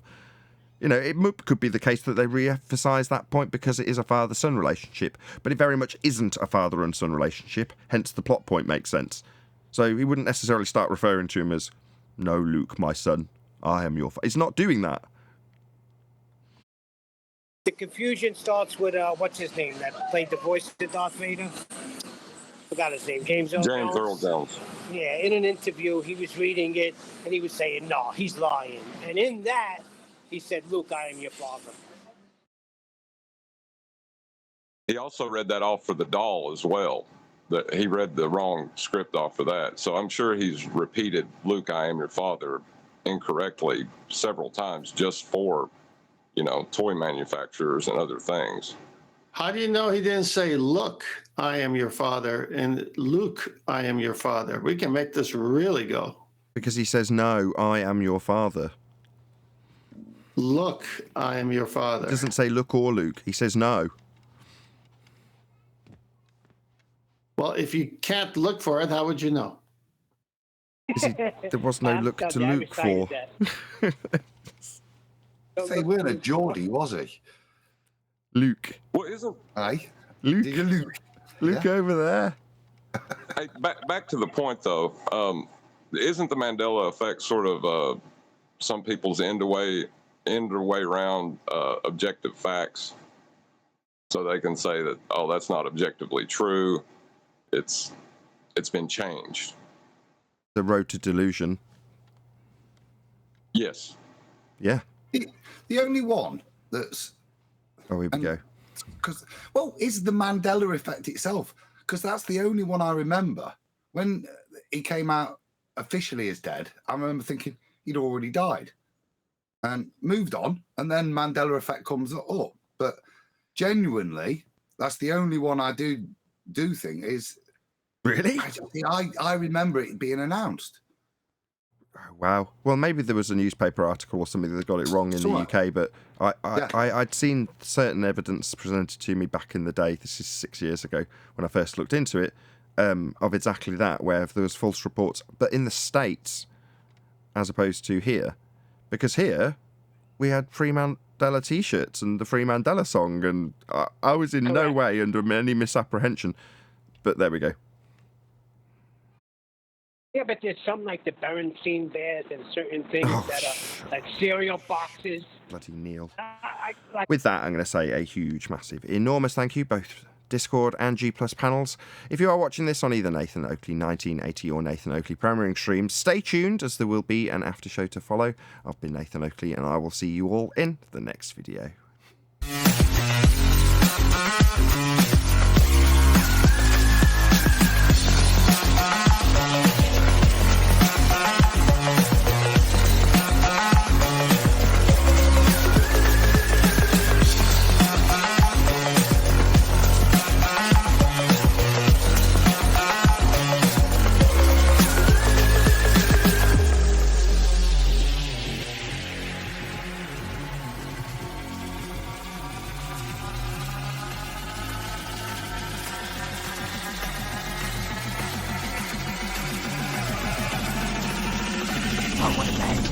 What a lovely day!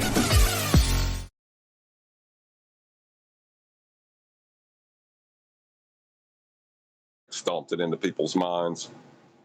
Well, the thing is, like, I was listening to a lot of debates, and I heard Sharon get slammed at one time by Red's rhetoric, and guys were getting their asses handed to them.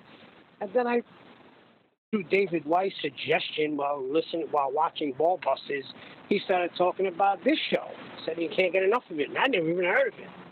So when I did pop onto it, I was like, immediately, that's it. This is the one I've been looking for. Well, yeah, the way I found this show was, I was trolling Glowbusters on the Behind the Curve documentary. And Nathan come on the show and pointed out, how it's, faulty logic, if you're going to claim two reference frames, and how that's not science. And that's what intrigued me was that disagreement. And that's why, that's how I found his show. Let's not open that old wound. No, I didn't think you were back yet. It's the only reason I said Why not? Who cares about old wounds? And then you come on the show, and then all of a sudden you're introduced to people like QE, Adam Meakin, and Sleeping Warrior, and then you're just like, this is it, baby. Well, I wanted this show. Usually... That is, you're right, Neil. When you say you got here and you're like, yeah, this is what I wanted. Well, that's what I wanted, and no one had it, so I produced it. Because exactly, that's what I was looking for when I was searching through live streams, going, Flat Earth Live, let's see what's on. This isn't what I want. So it's like, what do I want? Oh, thank God you had that revelation to make a show.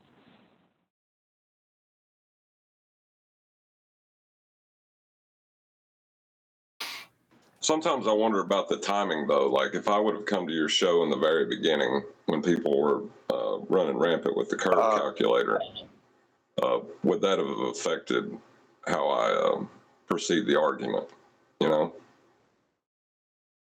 Maybe. Well, John, no matter how it would have happened, you would have had to deal with your character, and your character is what caused the change. Because once you found out it wasn't measured, you changed. That would never change. Where's the pun? No, I was being serious here because John epitomizes an honest baller. And then once he found out that it's not measured, his honesty, because that's his character, ruled the day. Unlike the people in chat, unlike the people who have their arguments handed to them logically to be false, or who start out with fallacies. So here's John thinking he's arguing for the globe with real measurements. Once he finds out it's not real measurements, he drops it like a hot potato because his character. So it's got to be pride then, right? It has to. Of course it's pride. Yes. Yeah, it wasn't easy for me, like to but I figured I owed it to all the trolling I've done. So I got like another year and some months to make up for any harm that I've done, I guess.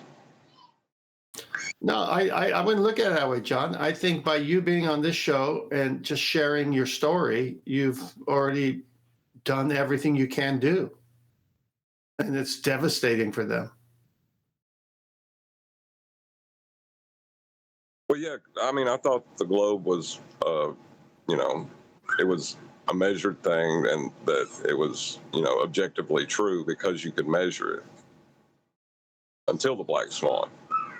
That kind of, it wasn't the black swan itself. It was the only rebuttals that you could give to the black swan. You would have to, if you wanted to keep the globe idea, you had to get rid of measurement to keep it. And then you had no basis for the globe when you did that. It was just a paradox I wasn't going to indulge in. Well, you realized it only exists in the maths at that point. Well, I couldn't get it to the maths.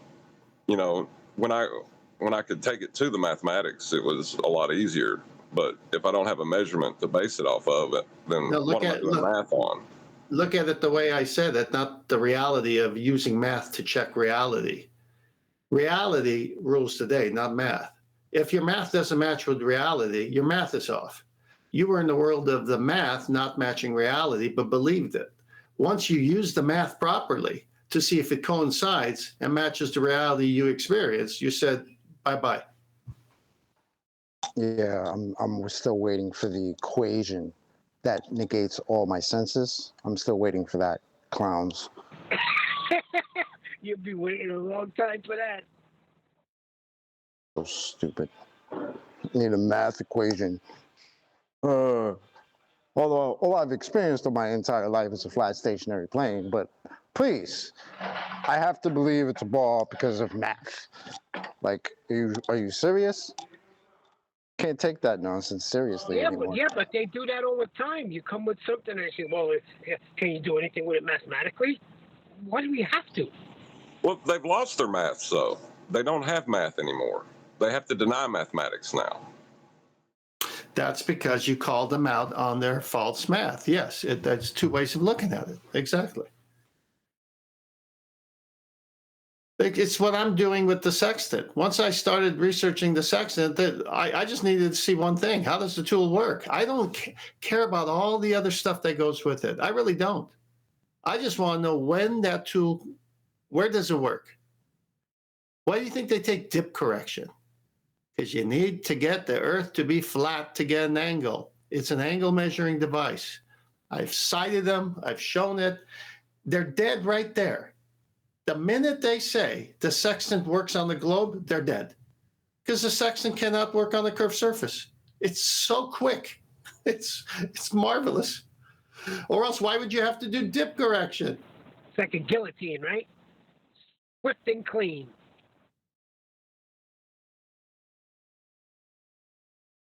Do you reckon we will get any people who've departed from the globe belief presenting their new ideas about what the Earth is here? Do you think that'll ever happen?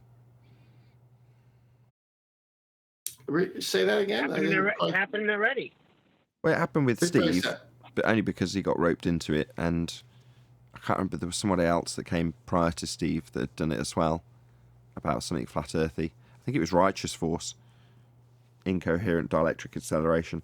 But it's like, it was at that point I was like, maybe there'll be more. Maybe we'll get some people digging up no trees again, or digging up Mandela again. So far it's just us discussing it, which might put people off. They'll hear it and go, oh, actually, I don't think I do want to go and put my ideas about Mandela to these people. Rephrase your question and make it applicable to anything. Just rephrase it again. I wonder if people would come. Will we get people who aren't here to fight the globe, but are here to fight that we live in a unicorn reality?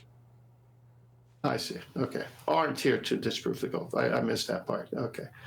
Well, you know what? There's going to be all kinds of people, as we see in Flat Earth. Obviously, I believe in the Creator, and I know the Creator made everything through Jesus Christ, my Lord.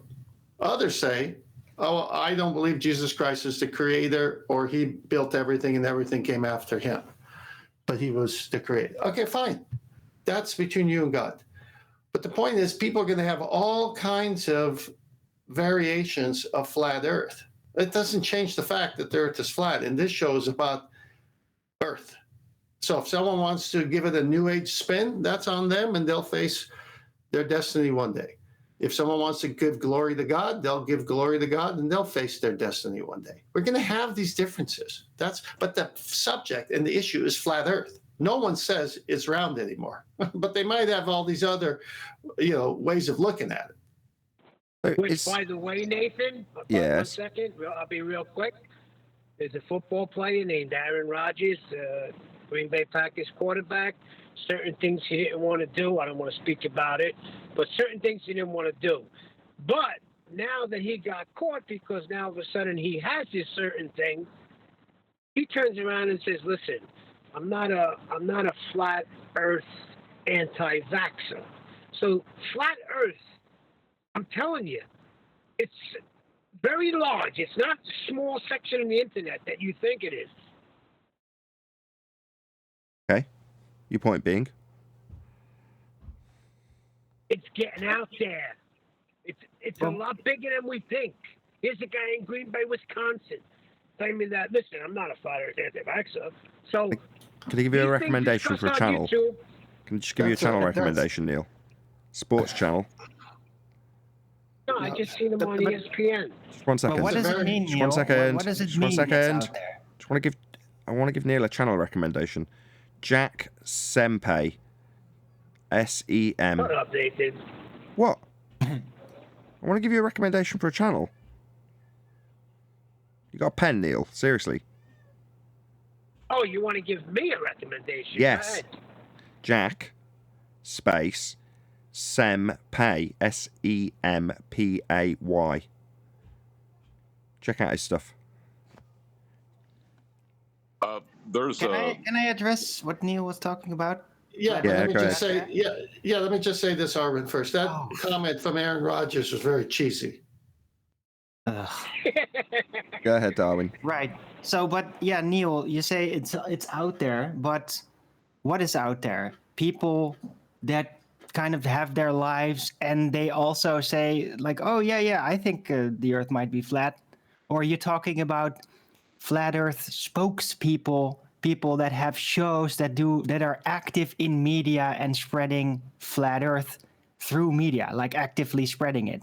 Which one? Because I think there's plenty of people out there that are pretty okay with flat Earth, for starters. People actually making it a thing and being a media person about flat Earth, that's another matter, I think.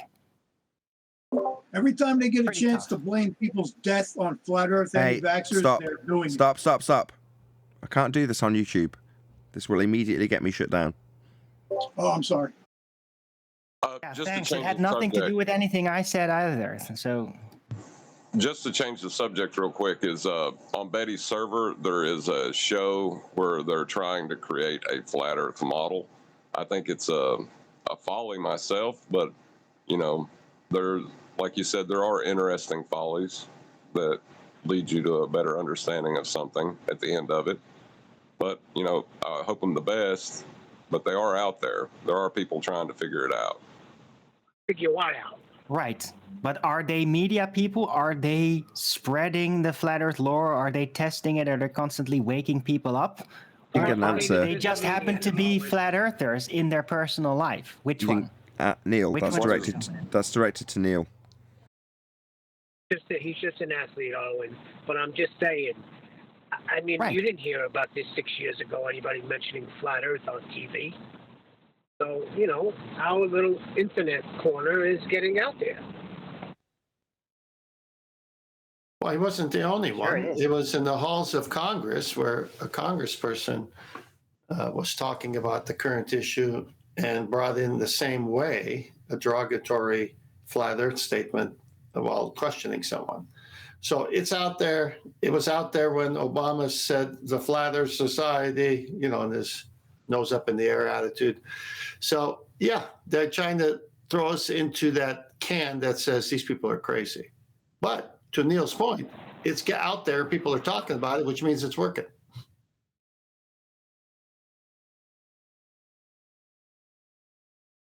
Yeah, and the distinguishment between a media personality, because if you want to say media personality, you could easily put Nathan into that description, because he's doing a show that he's making a living off of. So he would be described as a media personality, would he not? Yeah, but instead of getting stuck there, realize what's happening in the overall. Just get the higher view of it. What's happening is that my friends and your friends and acquaintances are being programmed to think flat Earth equals deranged thinking. So then when I run into them, they already have an opinion formed that was formed by the media or whatever way they received it. Then I start a conversation. Oh, you're one of those. What do you mean? You've heard about this? Where'd you hear about it? Oh, did you do research? And I'd love to talk to you if you've done research on the nature of our reality. Oh, no. It's just, I've seen it on the YouTube and, tinfoil hat. It's just crazy stuff. I can't believe you. Yeah, please do. It's just, I think what's happening is a lot of normies are starting to feel like quote unquote conspiracy theorists. I've heard a lot of them speak like that now because they're noticing what the hell's going on in the world. And I even heard one last night say what you want about them, but the conspiracy theorists had something right. Because look at the world, look at the financial system, look at all the shit that's going on, right? So a lot of people, I think they're starting to see a lot of the things that quote unquote conspiracy theorists were saying back in the day is coming to light. And now with flat Earth being a thing and more people are talking about it, it's getting thrown in the same camp. Just like that dude, he's like, oh, I'm not a flat Earth anti-vaxxer, right?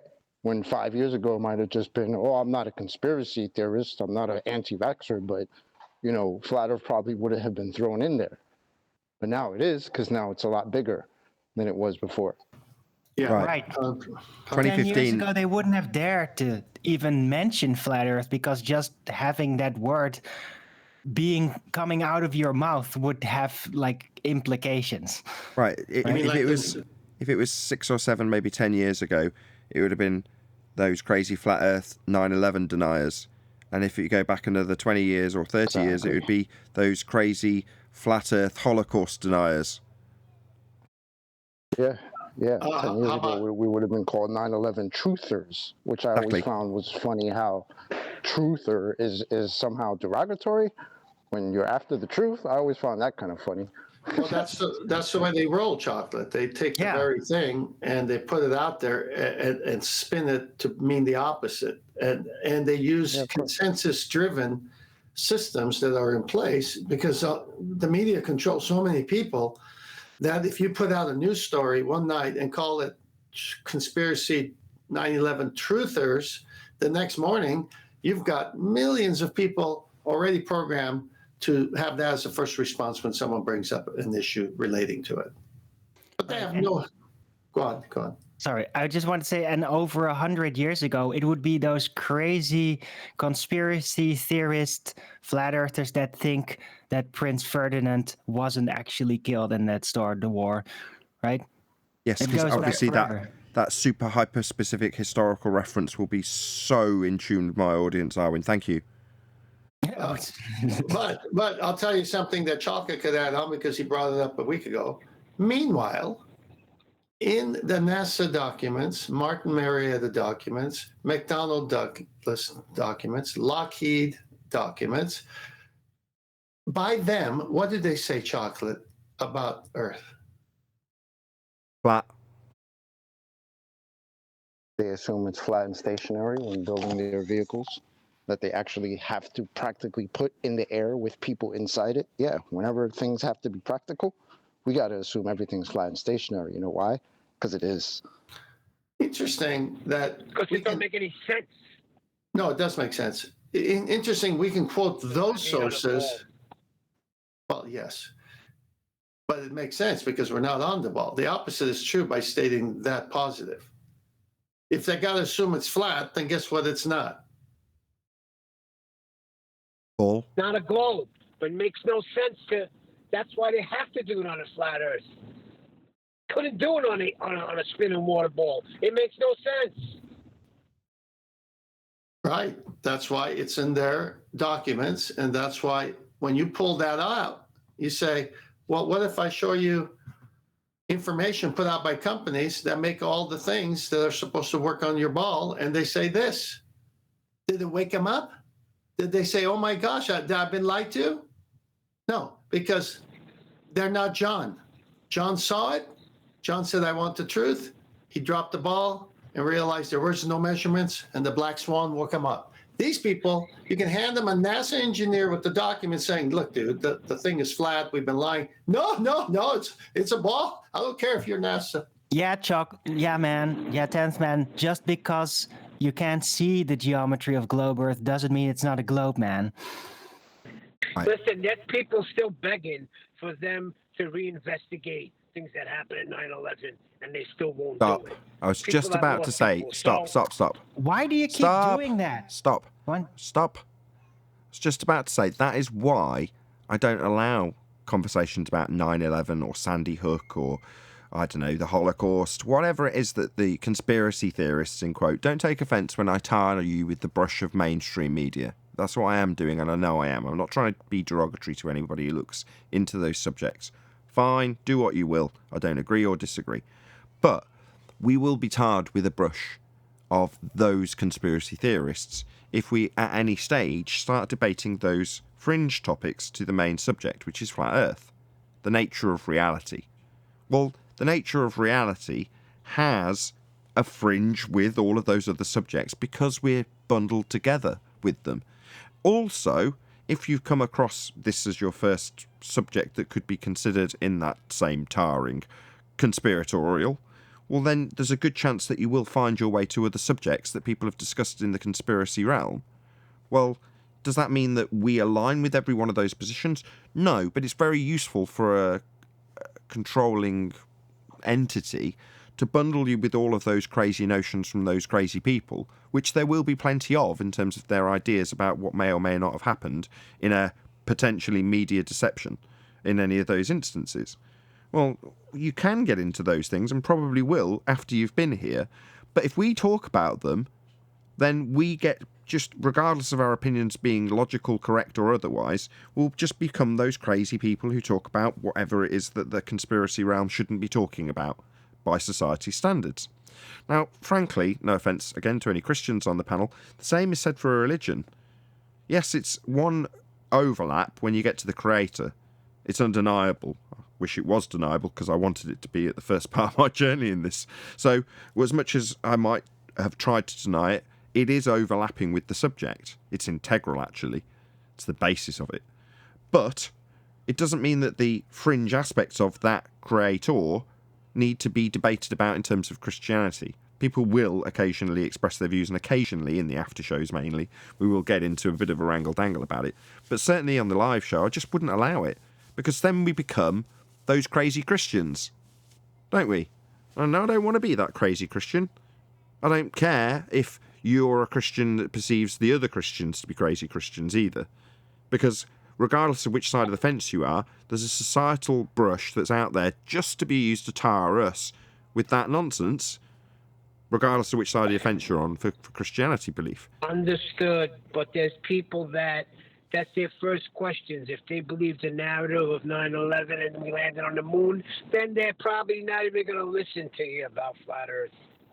Stop censoring Ferdinand Truth. No, do you? That was pretty good, Ira. What Nathan is saying is why I like the show, because it's the nature of the earth. We need to keep it there, not go into these things, because whether we like it or not, they're going to pile us up with other things. But if people come and realize that that doesn't vet out here on the show, then they'll see that the show is about the topic and the topic only.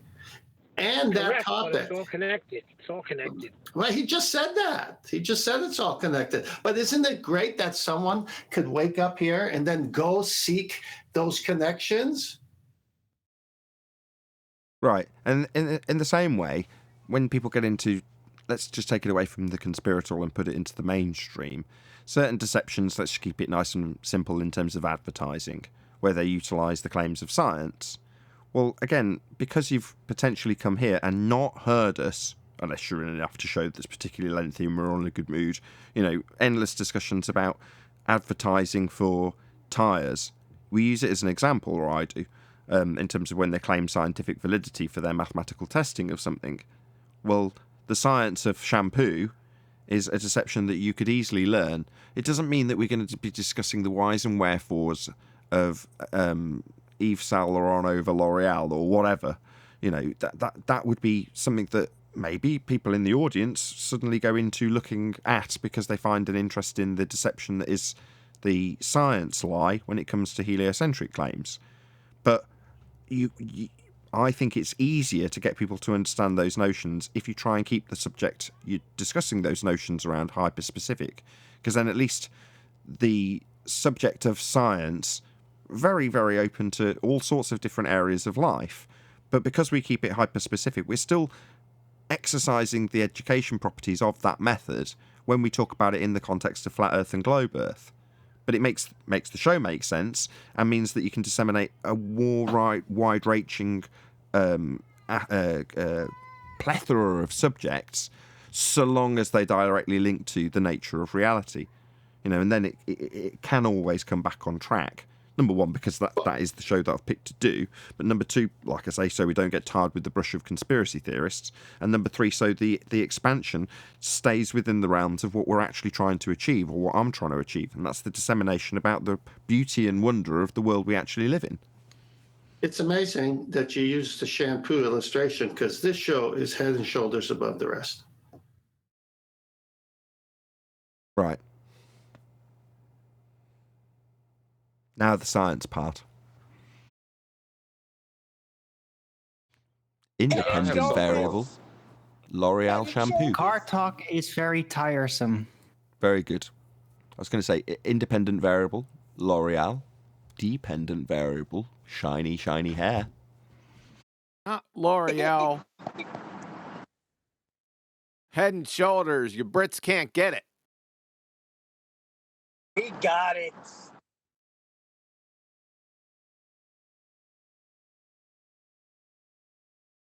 Lost track. I've got a book. It's called Itchy Scalps. It's the author's Dan Druff.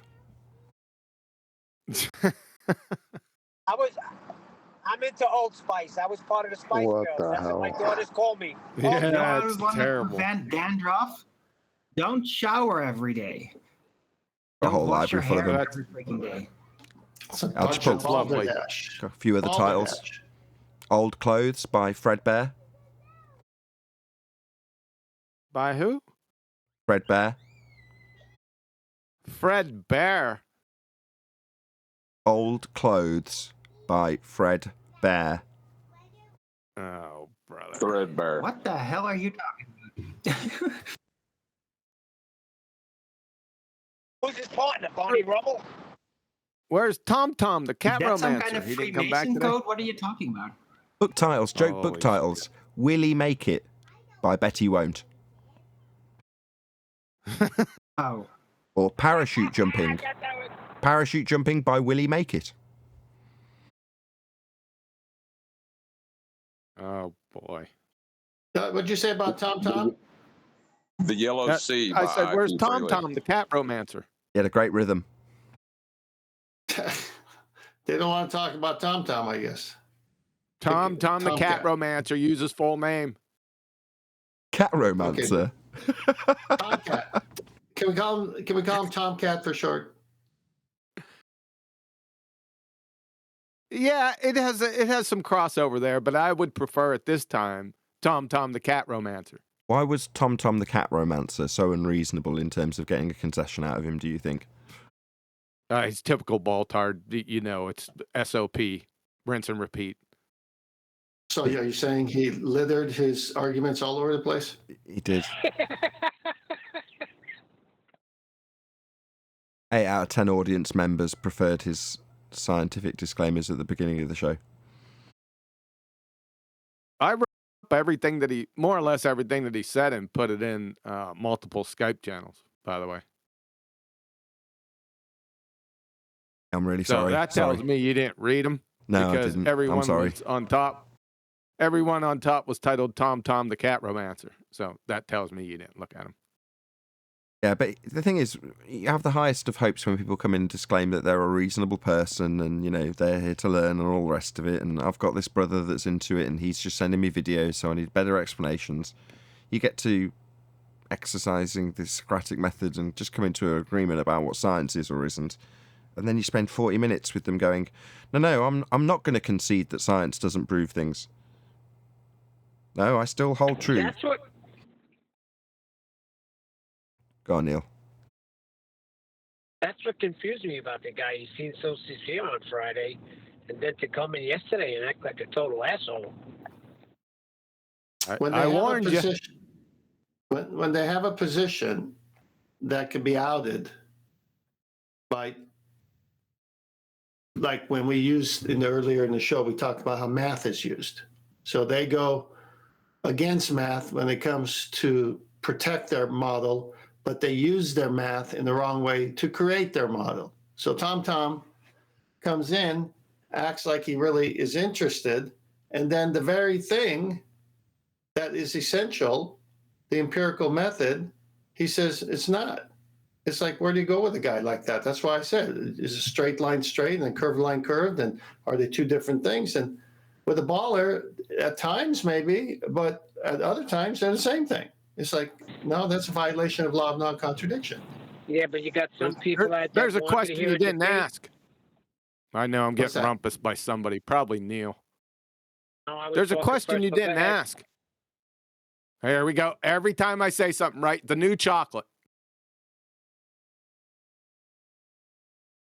So there's a question you didn't ask. Damn, I said that without any interruption. Amazing. Fuck you, John. Well, can I tell you Is something? OJ innocent? I'm talking and I'm not hearing you. So it's going both ways. Here we go. I'm thinking you're rumpusing me. So now I'll go on mute and I'll give the floor to you. That's too late. Do you want to deliver the Oh, by the punchline way- again? I heard the punchline. So did the audience. Did you hear it? I did. The audience did also. Okay, good enough. Just a heads up for the show today. It's going to be 30 minutes early. So instead of 2 p.m. and 2 p.m. U.S. Central, 8 p.m. UK, it's going to be 1:30 Central, 7:30 UK. Just FYI. Did you double check with By Dirth? the way, I didn't check with Dirth, no. You better check with Dirth. thanks Is for that the Neil compliment. again? Yes, thanks for the compliment. Calling me the new You're welcome. chocolate, it's a compliment. Calling No, you what?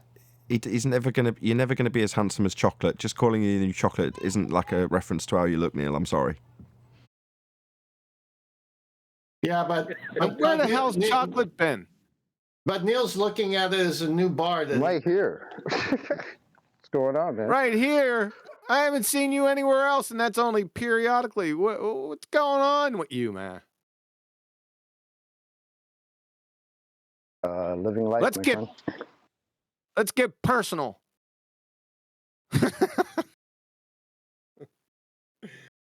Yeah. All right. Will there be any That's all caps I got involved? for it. Say again? Nothing. I was going to say something about what I Tom miss said. you too, John. It's okay. I get it. Yeah, I miss he you too, just brother. he just wants to know where you've been because your chocolate's saying when ballers get here at crunch time, you should be here. I feel bad for the listeners that are on YouTube. Because when I was listening on YouTube, man, Chewy used to come on, especially in the after show, and start hammering people. Now we get 5 or 10 minutes and nothing. What? He was training us. Didn't you know what he was here for?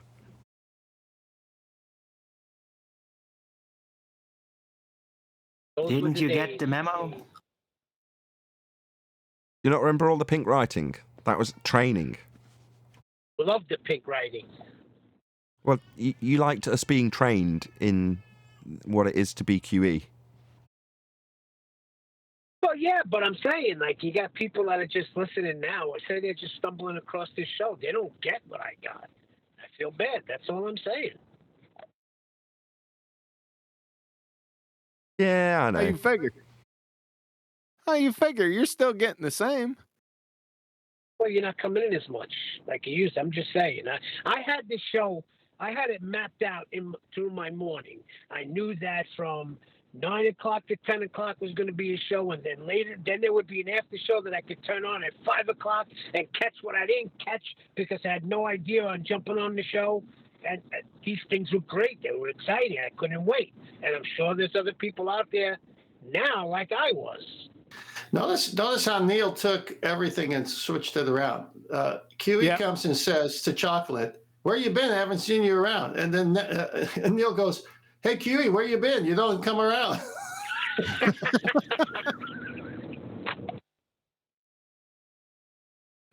I was here yesterday. I'm here today. What do you mean? Maybe it's me. It is you. It's always you. We don't have them people coming in anymore like Wiggles and Brenda and all these retards. That was some good stuff because they were getting slammed and we were getting educated. Well, I was getting educated. That's okay. If you want to see those numpties, you can. Right? They've made their way to weaker debating platforms. Really? Were they?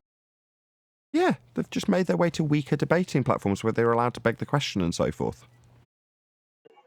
Well, what platforms are those? Because I want to go listen to their shit and go school them on their platform.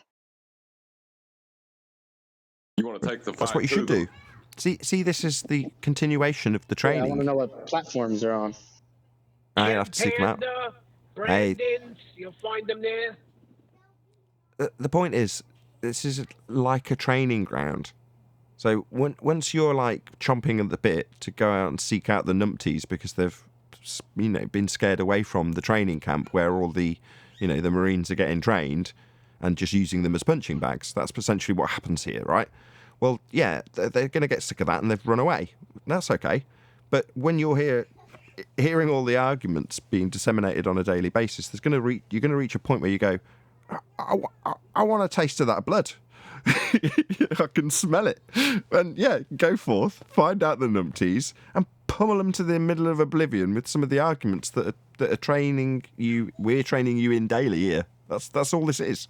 It's at the bottom of the video. It says education.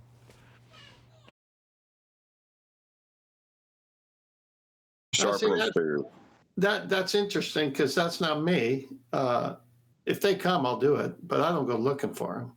But then others do go look. So it's a variety of people. But as you said, the show serves for education and to know the arguments, to know what questions to ask, and to identify fallacies. So then no matter if it's a dinner party you're at or you're searching them out on channels, you're ready to go.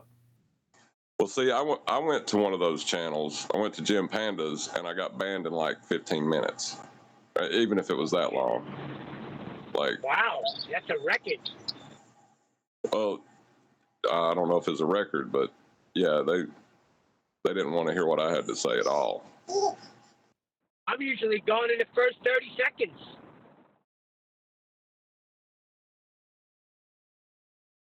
So yeah, there is an open door to the Marine training camp, and they can just stroll in. But now that that's well known to be a Marine training camp, that would be here, they're not going to want to come in here. But, if you want to take your Marine training and go out and proactively go and pummel people with it, yeah, go ahead. But if you find that you go into certain other bars and then get tossed out immediately before you even recognise what's going on, don't be too surprised. We have an open door policy because we're on the winning side of the argument and we've got absolutely nothing to concern ourselves with in terms of people strolling into this bar / Marine camp training. Yeah, you go to another pub, you might get glass. Remember the guy that kept talking about getting glass? You're mistaking Flat Earth debate for the plot of Train Spotting? Train Spotting too. If you haven't seen it, you're out of your mind. Okay, then. Did Neil just accidentally compare us all to heroin addicts? Yeah. No, I didn't. I said it's a great movie, Train Spotting too.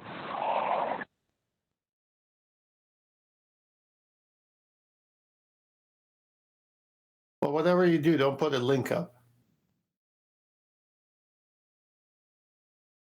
Well, since it's kind of dying down a little bit, when Tom said that about there's no mathematical equation for the scientific method, wouldn't if A then B, if A not B, would that be considered an equation? I don't know if it'd be mathematical per se, but was that on the method? pre-show? Quite I believe possibly. he did say that on the pre-show. I think it was on the pre-show. Yeah, because I didn't hear that one because I listened to the whole show. Like I said, I did a little expose on Tom, the cat romancer. So I didn't hear that one. Oh, Yeah, you diced it up. Hold on. on. Sorry, John. Did you say you did a little expose? Is that what I heard you say? Yeah, I did it in Discord and just in print, and then I posted it to Ballbusters and the War Room. I have no idea how I can concisely summarize that video. We were discussing it after the fact in the after show. I don't know how to edit it down, and I've listened to it twice. I've gone, how can I condense this? I can't. It stands alone, contextually. And what do I do? Take one of the 22 times I repeated the same argument to him without him conceding and put that into the edit? Doesn't have the same impact. Whereas if you've concisely summarised the situation, if you turned it into a video, that would be glorious. No, I didn't turn it into a video, like I said. I could. I'm not going to do it today, but if you can scroll up in the Ballbusters or the War Room, you'll see it's one after the other. Boom, boom, boom, boom, boom on each. Have a little look. Not on every single point, because I didn't want to be there all day. It took me like 30 minutes. But you can go ahead and review it. Also, there's a little outtake that will be heard on today's show from Tom, the cat romancer. That I can play. That you can play. That there's an outtake. Yeah, just what I do on my shows now. I play little snippets instead of numpty clips. They're like numpty clips, but they're short. Yeah, is that in the War Room? I didn't put that in the War Room. No, I haven't released that yet. Oh, okay. I was searching through. I was going to play it. Are you doing a show on this jerk, John? No, not today. I have prior commitments. That's why I had to shorten up the show, change the time a little bit because I got to get out of here. Well, Nathan, you recall I shared with you yesterday after the show when you were trying to figure out what to do. I said, just leave it as B and include the pre-show where it first started. And because you basically had him to yourself with no interruptions, and it serves as a training ground of how to talk to these people, the way he said this and the way you did that. And so because there was nobody interrupting, it just flowed. So I don't know how you're going to dice it up, but maybe just put a little outtake like John says to get the idea of what it is, and then just play the whole show, including the pre-show part. I mean, that'll happen anyway. That'll happen as a matter of course as it comes out with the pre and after show attached. But yeah, it's just... I'm just looking through QE's remarks, and there's aspects of it that just I would have never ever picked up on or pulled apart in terms of his phraseology. I got the idea that he was wrong, but I didn't have the acumen to actually pull it apart in the same way QE has. I'll just find the example I was just talking about. Here we go. With my empirical observations, end quote. Dumbass, fallacy of composition, also known as a composition fallacy, exposition fallacy, or faulty induction. Description, inferring that something is true of the whole from the fact that it is true of some part of the whole. This is the opposite of the fallacy of division. And then there's a citation, and then it says empirical is observable, testable, repeatable, and falsifiable. Observe is part of the whole, but not the whole. In other words, he's pointing out how the fallacy of composition, this is QE, is pointing out how the fallacy of composition works with that one statement, with my empirical observations. Now, I'm sure in the discussion I went, no, or something like that. But I didn't suddenly back that up with what QE's put in this description. So, that is beyond my ability. I'm more than happy to admit to that. Right, but what you're describing is what they do in university and school. They'll take a book and they'll say, look, this author is so-and-so, and he lived in this century and he wrote this book, and we're going to be dissecting it. So, but the book had to be written first. So in this case, the show had to happen live, and then QE gets it and says, oh, I see this, I see this. And now it's the introspection part. So there is a... Stop kissing his ass. He missed it. He missed it in QE's corner. Wake up, Nathan. Get on the ball. No, he's right. You are right. I didn't catch that. I know what a composition fallacy is. And in terms of, I can't think of the most common example where they do this. I think it is actually this example. So I should have caught it, because it's just taking the observation part of the method. So no, you don't just observe something. First and foremost, you observe something occurring. But he's taking that particular part to be, as he quoted, empirical. Well, no, that's part of a method that offers empiricism. He's just taking one part of it, the observation part, not even declaring that it's an observation of phenomena to make it worse. But I just didn't pick up on it. When things are going quite quickly, you don't pick up on everything, Neil. Well, I tell you what, QE, when QE was debating Kosho in 24/7 over evolution, if anybody hasn't seen that, QE was on the ball with that. He, like, anytime Kosho tried to introduce begging the question or affirming the consequent, John was fucking all over him. I mean, just so much.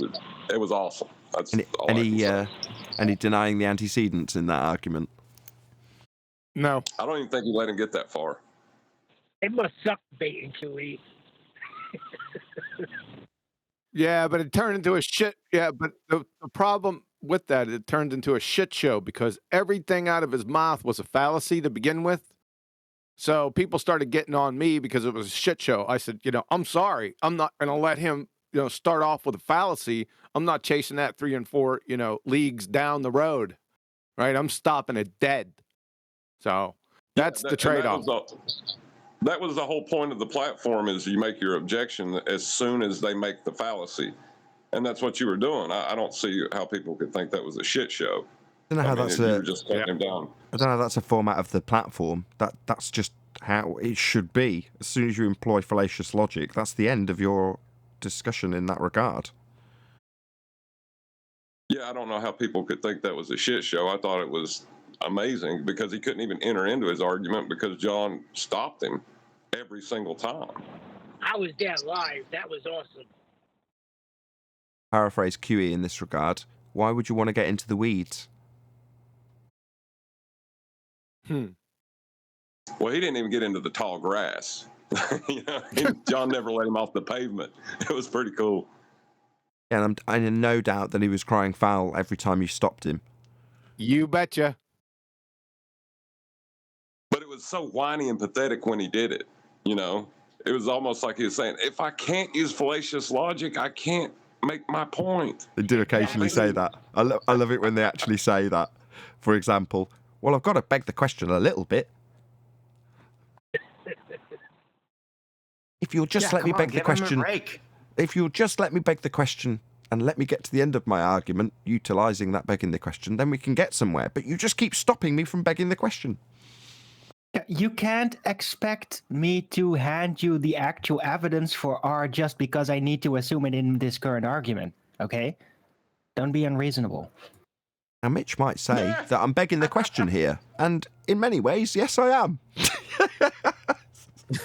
Classic. Yeah, that's a good one. Just because this is essential to my claim doesn't mean that I need to give evidence for it. What? I love how Mitch is getting all of these... Something about Mitch that has enticed the bull-believing clowns to respond to him. So he's basically, in many ways, repackaging a lot of the arguments we talk about daily here in a more concise way. Now, that's not to say we're not good enough or we can't get it concise enough, but just Mitch has just got a talent for that. Something about him that does that very well, and he does. And for that, I'm not saying that is the reason, but based on that, he's getting responses from people. And it's watching QE QE's description of how these things play out, just let them open their mouths, right? Well, when they're doing a response video, there's absolutely nothing impeding them. And the reason I'm pointing this out to you, QE, right now, is because that's what happened in the pre-show. So I'm kind of thinking, this guy's new, he's never been here, he's never laid down his ideas, so I really want to kind of just lead him and not criticise any point at any stage. Just let him waffle on about what he thinks, without any interruption. And obviously then he's made all of his standpoints before we've actually got into the discussion. And it was incredibly useful, I've got to say, because then, when he was like trying to weasel away from the point by saying, well, it depends what you mean by proof. We'd already got all of that tied down. So it's like, your weaselly nature that they typically try and employ was all negated by just letting him waffle on for about 5 or 10 minutes. And Mitch is getting that out of his opponents. They just babble on and present their diagrams, and in discussion, you've got to cut their legs off when they start begging the question. But, off the back of them begging the question and then declaring that they're begging the question, you get those golden moments. And they're directed at Mitch.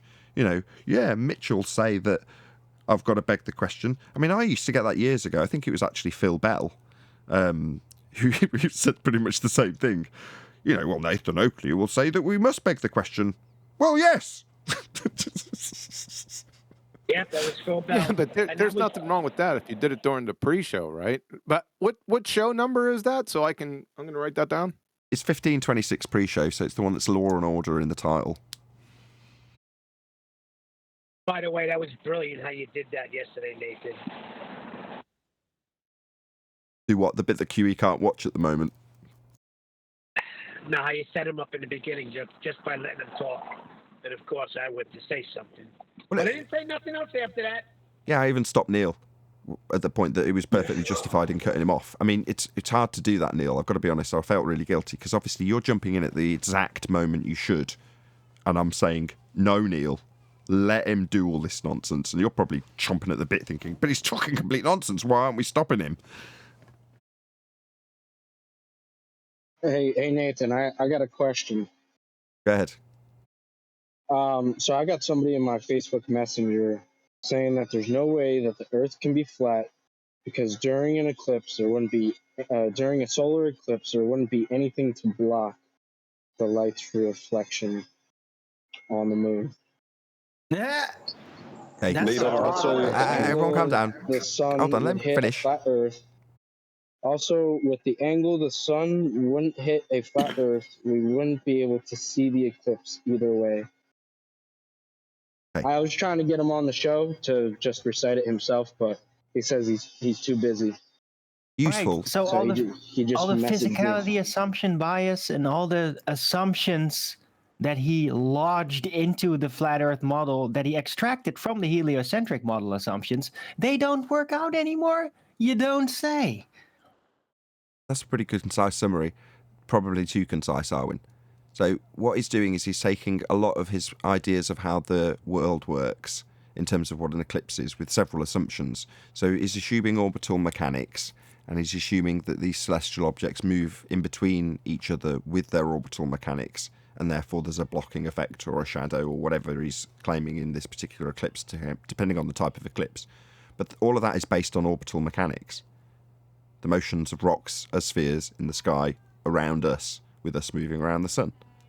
Well, that notion is then been, as Arwin's concisely summarised, transposed onto a flat Earth model to take some of those underlying presuppositions and translating them onto a flat disk straw man that you haven't claimed. So, in the first instance, he's using a straw man because he's telling you how your eclipse will work and how it won't work. It's overt. It's stated in the original. This can't work on a flat Earth because what flat Earth? Some model that he's presumably conjuring in his mind based on how he thinks the physical assumption bias of these orbiting motions affect one another when they transit in front of each other and occult another. Well, that is all assumptions that isn't in any way transposable onto a model you haven't at this stage claimed, I assume? Correct. I haven't even said anything to him yet. Right, so the first question would be, why are you asserting how it works on a flat Earth? Can you show me, is that your claim now of how a flat Earth works? because you can just as much fun to actually hold people to task on their straw man that they're claiming for you and make it into their claim. I used to love doing it with the dome. So they can't help themselves to straw man you with a dome, and I never claim it. So when they start saying dome, I start saying, prove your dome. Yeah? So if you went back to him and said, prove your flat earth model and how it doesn't work, he'll very quickly disclaim his burden of proof reversal. No, this is your model, he'll tell you. And you'll go, is it? When did I give it you? How did Alwyn phrase that? I'm trying really hard to get him on the show. No, sorry, you're going to have to watch the show back, but there's another. You can't remember. It's transplanting. It's basically the planting of all the elaborate heliocentric assumptions and physicality assumption bias, all the details of it, and then thinking that our model is supposedly just a replacement of the ball factor with a flat Earth disk, and that everything else is still kept in place. That's kind of what they very weirdly assume that we do, when that is everything but the truth. We reject the whole thing. You see? Everything that they've made, the orbital mechanics, the transit of heavenly bodies, all of these things are based on R. Correct. So if he doesn't have a radius, then he doesn't have all those things to say that they don't work on a flat Earth. Correct. But he's wrapped up his R assumption with orbital assumptions following, with occultation based on physical assumption bias following that, transposed onto a flat Earth model that isn't being claimed by the opponent to hold up in false dichotomy. So you've got a straw man flat Earth model that you're not claiming, so that it can be held up next to his globe model with all the reifications for his globe model transposed onto the flat model so he can debunk it. It's an absolute shit show. Yeah, that's exactly it. All right, well, I appreciate that. I'm going to continue to try and get him on the show because this is one of the guys that I go back and forth, and he's a real big scientist, NASA head. So yeah, come on, man, just get on the show. Just talk for 5 minutes. It's all it takes. Do you want a shortcut? Do you want a shortcut for Chaos? Yeah, go ahead. Ask him to show you his model. Especially, it works beautifully well when they're talking about an eclipse. So when he provides you with some crappy diagram cartoon of Earth, Moon and Sun in whatever order is applicable, say, that's not a model. I want to see a model. That's not a model. That's just a diagram with your reification of your model. Show me the model itself. And he might go to figure of the Earth, and you go, where's the moon? Yeah, and so it goes on. Or he might show you stellarium, and you go, where's the ground I'm standing on? Or he might show you Google Earth, and again you go, where are the stars? In other words, they don't actually have a working model. Right. Ask them, how do parallel sun rays create an umbra and penumbra from the moon on Earth? Well, yeah, after you say, if you're going to ask any questions like that, it's always useful if you've already asked them to show you their model. So then any claims that they then make from there on in their false dichotomy with your model that you haven't claimed being held up by them for you on your behalf as a straw man, right? If you've already asked them, let's have a look at your model, yeah? When they make a claim, you can say, let's see how that works on your model. So let's say they say gravity, blah, blah, blah. And you've already asked them, well, let's see how it works on Google Earth, if that's what they've offered up. Oh, it doesn't seem to include this gravity or stars or orbital motions or any of that stuff in this model. What are you talking about? In fact, all the scales change. In fact, there's no drop in it. This definitely isn't a globe model. It's got loads of problems. Where's your model? Where's the actual model? Let's have a look at it so we can see how this eclipse works in it. Yeah, just blow all of his claims out all at once. I see, I understand. I remember QE, this is all QE, by the way. I can take no credit for this. And originally, I always get the person to credit wrong, so I credited Cathexis for hammering somebody, I can't remember who, just pummeling them. And I was like, oh, cool move, very good, very good. And QE after the fact is like, yeah, that weren't cathexis. That was me that gave him that. I was like, oh, right. Same applies to Validation Boy. I was like, cool job on that argument. You're right. Every single globe claim ever starts with the assumption we're on a globe. That is to say, they assume are. But back in the day, I just phrased it like VB claimed it, which is every globe claim starts with the assumption you're on a globe. I was like, cool, great argument. Good job, VB, man. That is profound. And then QE's like, you do realise that was my argument that you happened to overhear and repeat. I was like, no, I didn't know that was your argument. Same with cathexis. Where's your model? Let's have a look at your model. And suddenly you've got stunned silence because they've never had to actually produce one, because they've always used little graphs and scraps of diagrams and various different aspects and the maths. And it's like, that's not a model. That's not a working model. Show me the Earth curve calculator. Where are the stars again? Where's gravity again? Where's all the aspects of the world that you say is incorporated into your oh-so-magical model that nobody's ever seen? No, nobody's ever seen it because it doesn't exist. Well, couldn't they claim that the properties of their model makes recreating their model impossible in small scale? That's nice. Like I give a crap when they're telling me how great their model is. Suddenly it's into disclaiming how their model isn't so good as they might want it to be because it doesn't really exist. It's too complicated to make. Well, the response would be, so you don't actually have a model, which was what cathexis said. That's good. So there is no model. All right. That's a bit of a bummer, considering you think the world is your model that you don't actually have. Amazing. Sounds like the model's not good enough to model. Just model various aspects of it. Simplistic. Then it wouldn't be a working model then, would it? No. No, but it doesn't have to be mechanically cohesive. It only has to be cohesive enough for the attention, for the consciousness who's delving into it, to seem to work, and so that you move from one subject to another without too much of a hassle, and that the transition from one scope, one area to another seems logical, right?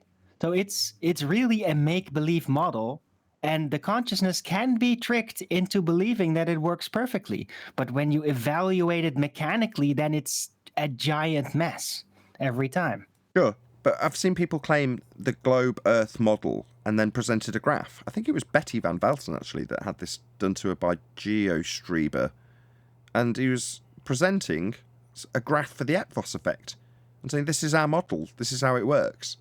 You're like, that's a graph.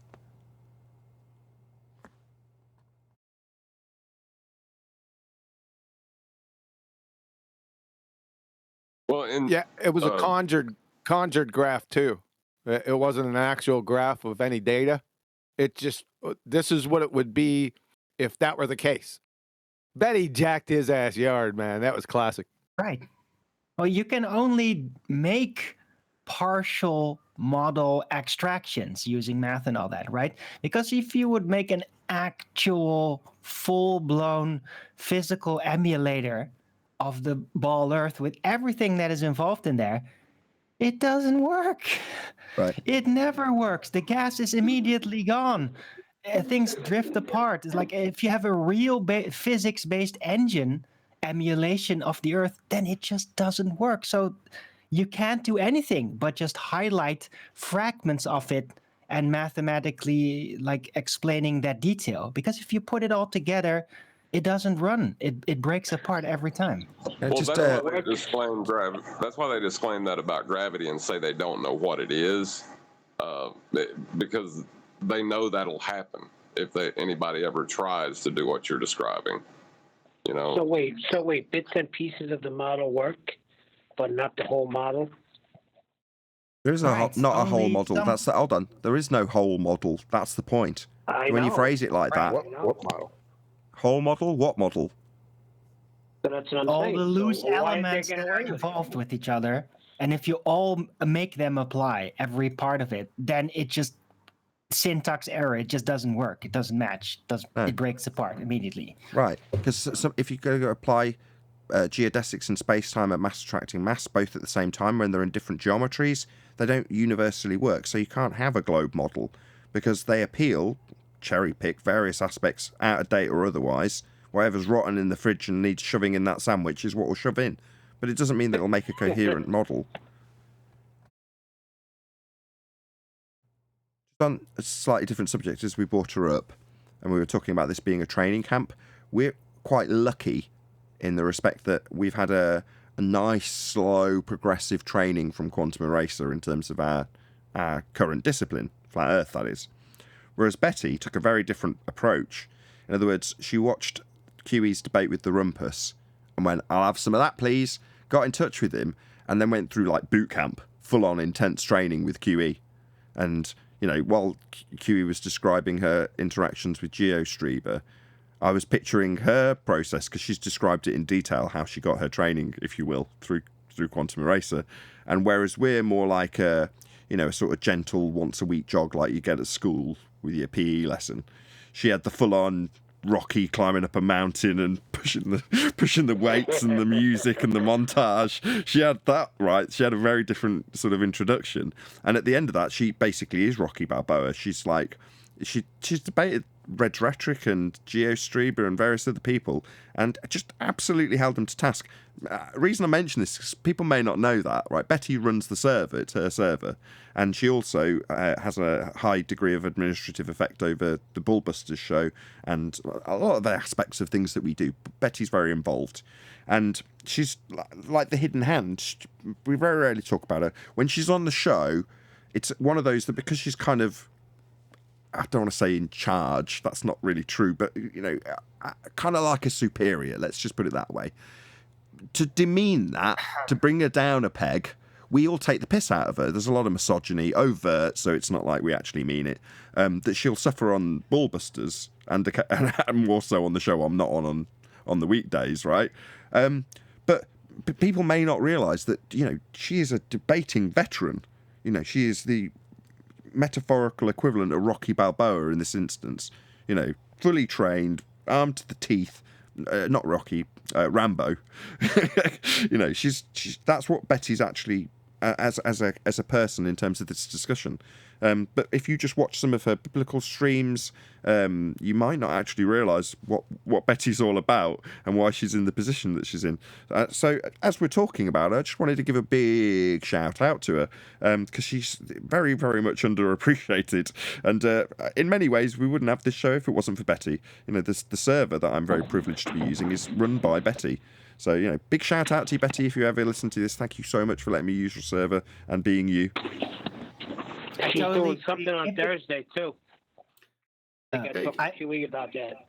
Hey, QE. I'd agree if it wasn't for that terrible Dutch accent. I'm sorry, Betty. It's unforgivable. See, that's an example of us talking down to her to bring her down a peg, when in reality we should have utmost respect for her. Is she the one that... This is national, okay? Her Dutch accent is terrible. Is she the Other than that, she's awesome. Is QE still here? Looks like it. Yeah, I mean, you only breakfast. pull the leg, Nathan, of people you love and respect. Yes, well, that's why I kind of gave a disclaimer, because in many ways, you know, Arwen and her are basically the same person. So, except I don't have an atrocious Dutch accent, right? And hey, I'm just giving her an opportunity to undo that mutilation of sound that comes forth from her. She sounds sexier than you do. Let's say sexier. She's got a much nicer accent than you, Arwen. Yeah. Dude, I can do whatever accent I want. That was ace. That was really quite good. No, you got to do Arnold. No, don't. Let's get to the chopper immediately. Ow! Come on. Sorry, I can only say get to the chopper in Arnold. So It's only Predator lines. You won't give up your freedom now for him. It's almost Christmas, isn't it? Chestnuts roasting on an open fire. Open fire! Is Betty the one that got GeoStreamer with the what's the mathematical equation for germ theory? Yes, that was Betty. Yeah. Oh, that was hilarious. Is Keely John, still here? That had a whole. hold on. Yeah, Why or doesn't John- what's the- why does- He What's the appealed. actual He appealed to answer? somebody. He appealed to us. Correct me if I'm wrong, QE. Like, this is such a long time ago. GeoStreber appealed to somebody in the chat who was a scientist, and he was like, "I ain't going to be helping you with that, mate. I'm not going to be giving you the maths for that."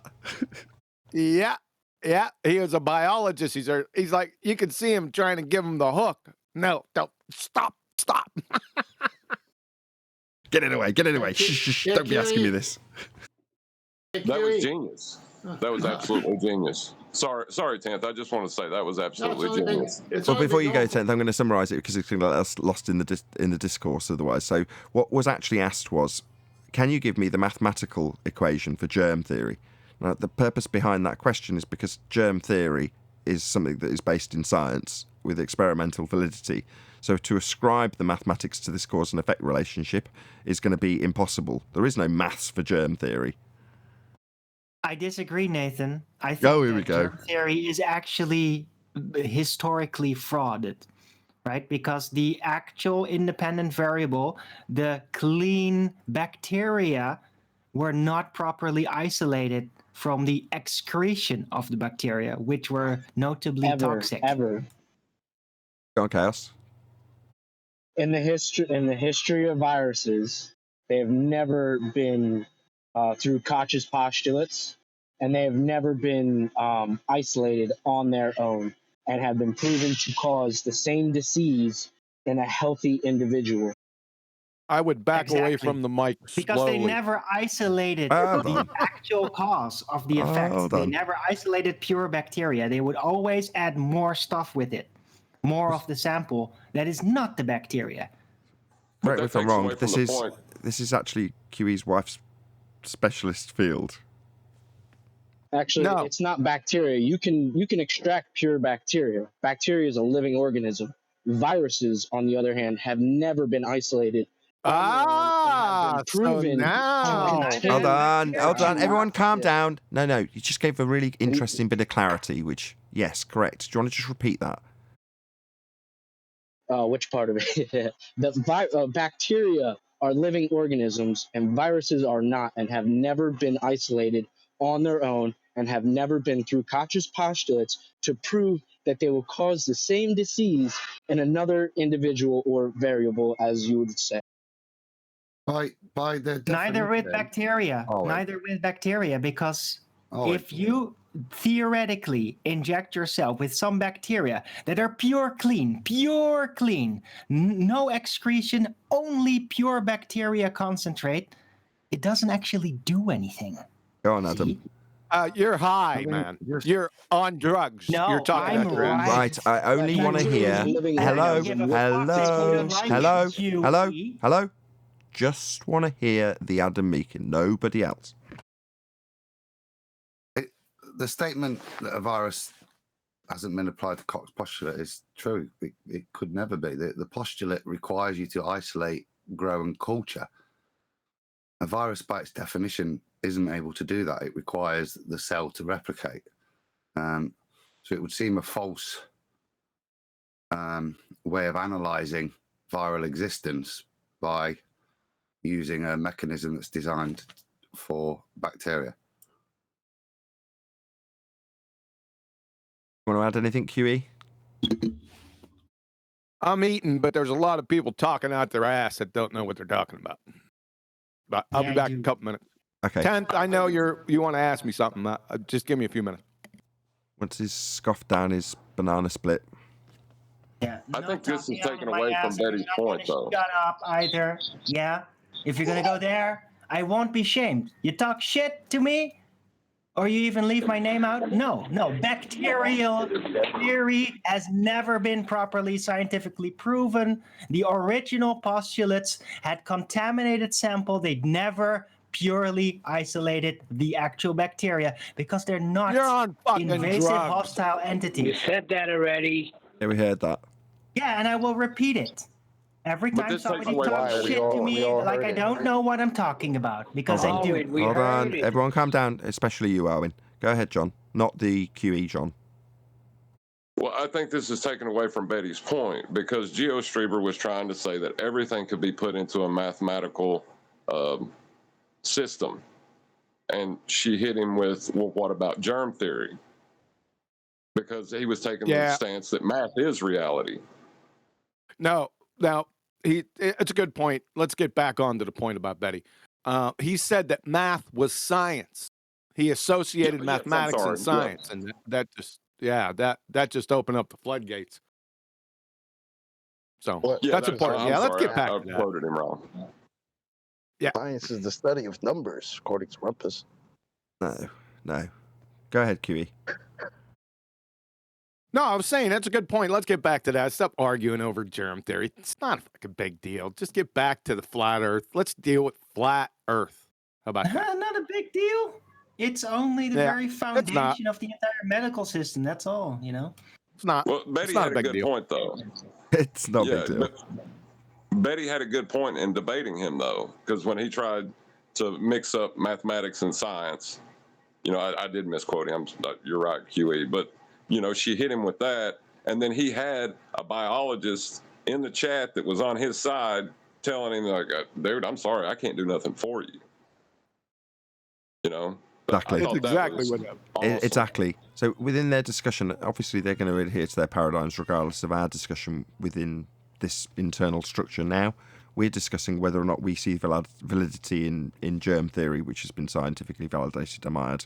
But nevertheless, she had him over a barrel. And why? Well, because maths isn't science. And when he appealed to a biologist who, as you rightly point out, was on his side, he was like, hey, leave me out of this, man. No way. I'm not going to help you here. Because he can't. Yeah, so Betty's... I think Betty's I did a show awesome. on that, didn't I? Didn't we do a show on that one? I think Quite it's possibly. in your... Quiver. I vaguely remember doing a show on it. You did do it. That's where I seen it at. Was you done a recap on the debate? So that's where I seen it. We definitely did one. Yes, I remember it.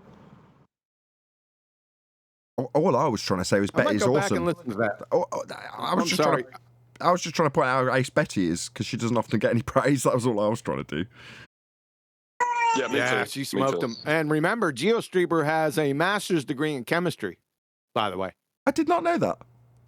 Yep. He didn't at the time, though. That's even worse. Hold on. He didn't at the time because he was studying at the time.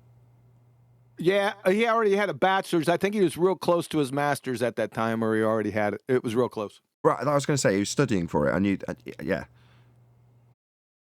Would that go to the cup of science will make you an atheist, but at the bottom, God is waiting for you? Is he getting to the bottom? Is that what that is? Yeah. The first sip of the cup bottom. I don't know about the bottom of the cesspool. Yeah. Actually, when you're in the middle of a course, oh gosh, go on, 10th. Forget it. Everything is past its time. Nothing has been able to germinate. Just forget it. Very good. I've heard you the whole time, Tiff. I got your back, brother. I can't do shit, but I yeah, 10th month has said, hey, QE, like 8 times. Yeah, I know. I had a perfect one at the time, and it just kept going and going. But it was about Tom, the cat guy. Was it a transition, maybe? Tom, the cat romancer. Yeah, when he starts modeling next time, he's going to be on the catwalk for sure. On the catwalk. The cat romancer? Did I miss that? Yeah, it's Tom, the Tomcat romancer. Yeah, but it's better. Don't change my name. When I give somebody a name, it stays. Tom, the cat romancer. You forgot Don't to adjust call Betty beautiful. Forget catwalk and modeling. Just forget that one, okay? Was that the guy from yesterday? Yes. I know more about science than you guys, but apparently I had to look up a null hypothesis. Oh, it sounded so schoolyard when I heard it back. From his point of view, I was just cringing. I know more than you do about science. I was like, listening back, I was like, oh my God. I came in late, and that's the first thing I heard was that he knew more, or like he was trained in science or something like that. And then somebody said, "Oh, but you had to look up a null," and I was just like, "What?" To be hell? exact, he said it shows me that I understand science better than you, Nathan. Could you imagine walking into a room of engineers and trying to tell them how, architecture works and not knowing anything about engineering? And then when someone points out something, you say, well, I just know more about engineering than you do. Yeah, But those he, two but he thought the ideas black have to swan be was welded. science. When I asked him why did you come here, and he started talking about the swans and all this, and thought the black swan was science. Who told him that? Why would he think that? It was Well, so he was loosely. getting- No, it was loosely connected by virtue of him saying science doesn't prove things and is open to be changed at a certain point in time. And then he was linking that with empirical observations to sort of semi-tie that to his notions of science changing. And then by segue, linking that back to the black swan and how if we hadn't necessarily taken these empirical observations, which he's misapprehending a scientific term, and using a which fallacy, composition fallacy, which I didn't caught, Neil. I'm so sorry. But yeah, and to link that back into the black swan not being valid because it's not something that we've double checked and got our own empirical observation of, and obviously with science being open to change, then the observation that we've taken into account with the logical consistency argument might be wrong. That's, in as best a way I can summarise the clusterfuck that was his argument. He's in chat right now. Tom, hold up. Tom just showed up in chat. So he's in there, right? And he's asking, he hope you recovered, Nathan. And I recovered. Just to finish up. Wow, delusional. Just to finish up. What he did was, and I'm surprised no one caught this. Everything you said was true. He also convoluted the black swan fallacy with the black swan argument. Follow? Yes. Yeah, No, I I did follow noticed that. Yes, I did follow that he did that. Yes, correct. So he's trying to link that back to his induction argument, right? Yeah, and What's I the black destroyed swan that. fallacy? Yeah, again, you can't pick up everything every time, Neil, before you start digging at me just because I've dropped the ball here and there. I was only kidding. Did he say empirical observation? Yeah, Neil. Yeah, I caught him. Yeah, QE caught him, Neil. Yeah, you know how to jab it between the ribs. You know where it hurts, don't you, Neil? No, that was chocolate asking. Yes. Hey, That was chocolate. listen to that pre-show. No, I have a question. Hold on. What is this? black Oh, yeah. swan wanted to fallacy? clear up I if was going he's to the one answer who that put question, but I keep on getting rumpus. Go on The then. black swan fallacy is all swans are white. Oh, right. But then he was like, "Oh, but somebody saw some black swans somewhere," and like, what's wrong with this guy? Did he put those two words together? Empirical observation? Yes. Oh wow. Nathan, here's the thing. Okay. It sounded to me like something was wrong. I couldn't figure it out, but I knew something was wrong. So by you not getting it, she was able to slide on right through. Yeah, when you scattergun somebody with fallacies, I'm trying to paraphrase between the rumpusing what his argument is with my rebuttal to it. Now, in that process, there's going to be 1, 2, maybe 3 things that slip through the net that don't get addressed. So, I mean, in many ways, I'm saying this tongue-in-cheek, Neil, because exactly the same criticism was given to me by Sleeping Warrior. He's like, hey, you let all that induction shit slide. I'm like, you bastard. Yes, I did when I listened to it back. I didn't address it at all, did I? QE came in and it looks like he saved my ass from something I didn't address. Yeah? Okay, what of it? Fuck you, see how you do. That's how I feel. Yeah, sometimes you got to pick your target, right? Like you said, it's scattergun, right? So it's almost like you're like at a buffet. Like, which one of these do I destroy? Because they don't know what the hell they're saying. Guys, and back to the black swan. See, he was trying to tie the actual Karl Popper black swan, and then saying because all swans are white, then science is tentative, is what he said. Yes, right. That's exactly. And then I was like, science? Wait, what made you think the black swan was science? And then I got cut off. Well, that's his empirical observation.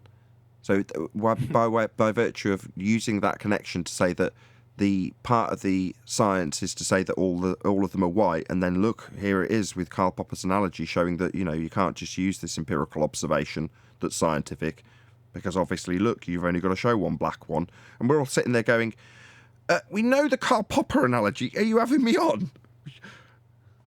Well, I think he didn't understand how claims work, because there's the black swan logic really works on positive claims, right? Like, if you make a positive claim about something, like say the horizon's geometric, then all it takes is one non-geometric horizon to disprove the claim that it's geometric. Exactly. And that's why, because it's the same exact logical consistency that Karl Popper's using, that we label the observation and the modus ponens logical consistency a black swan argument, because that is the consistency of Karl Popper's example. So when you use contextually, you pretty much parroted verbatim how QE described it in the first instance. This is why we're using it. This is why it's called a black swan. Here's the original analogy. Right, you're not dealing with a cause and effect relationship. You're dealing with a claim about an observation. Exactly. So, and we tried to tell him that this isn't science. This is a logical consistency argument. So you're not trying to claim, or we're not trying to claim, that this is some sort of scientific validity. We're taking apart a positive assertion for how it doesn't pad out based on the assumptions you're making within your assertion of a geometric sphere edge horizon based on radius 3959. That's a positive claim being taken apart by the logical inconsistency that follows when you show natural world observations of horizons beyond geometric limitations. Well, could you perhaps, this is his rebuttal, could you perhaps find that science is open to change? You're like, you suddenly start to have a slight disconnect in your brain. You're like, what the fuck are you talking about? Well, yeah, that's where he convoluted observation with science. That's what, through empirical on observation. But he and just called the observation empirical. Yeah. Well, now Right, he's that's why he expecting it did to change. Yes. What the hell there? What's wrong with this guy? Composition fallacy, chocolate. Well, chocolate, your example of the buffet and a plate in your hand, and you got all these different choices. It's easy to play Monday morning quarterback after the show. The show flowed. Nathan got him on what he spotted and stayed on those things. He could have spotted all the other things as we're talking about today, but it wouldn't have the same flow. Don't defend me. I know where I dropped the ball. Don't get me wrong. I listened back and reviewed it and considered those things. And when I got the message from Sleeping Warrior about missing the inductive point, not addressing it at all, he basically said it the same. You let that slide. He's like, you let that slide. It really dig between the ribs, I can assure you. But that's my point. He had so many things, and if you let 99 of them slide and stayed on one, you still won. Or you could take on all 99, and the show would have been different. I want all of them. What was true? One that was truly hilarious. Go on. He started talking about the epistemological framework dimension, and he says that his epistemology, he didn't say it, I'm paraphrasing, when he listens to what other people have said and begocks it, that's his epistemology. Yeah, just so it's clear. Just so it's clear, What? epistemology is how you know what you know, right? Yes. That's correct. Okay. Yeah, that's so. And so the only way he knows what he knows is when other people say it. Is that When what he said? parrots other people, that's his epistemology. Yes. Wow. That's terrible. I put it in Discord again. It's there at 25 minutes after the hour on Betty's server. Say it's terrible. seen It's that is the direct consequence of a comprehensive education. That's what you're trained to do. That's why it's terrible. Yeah, it is terrible.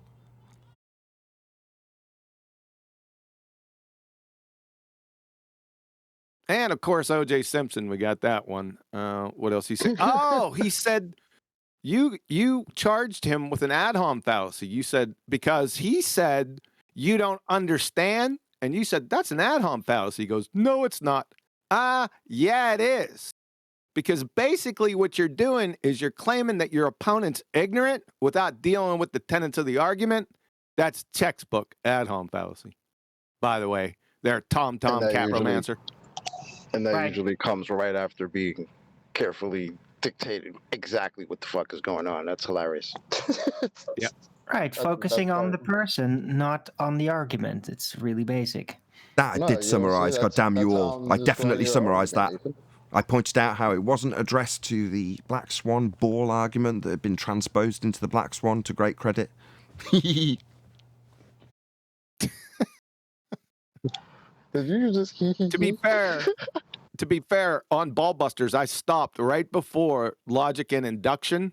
So if I would have done that on Ballbusters, you would have caught it real quick, right? Because it would have been fresh. Correct. Yeah. Well, I caught it That's after the what I thought fact. Yeah, well, I caught it after the fact when I was listening back. It's just one of those things you go, you don't think, terrible, oh God, that's going to suddenly convert people back to... Nothing like that. You just like, I hope no one notices that slips through.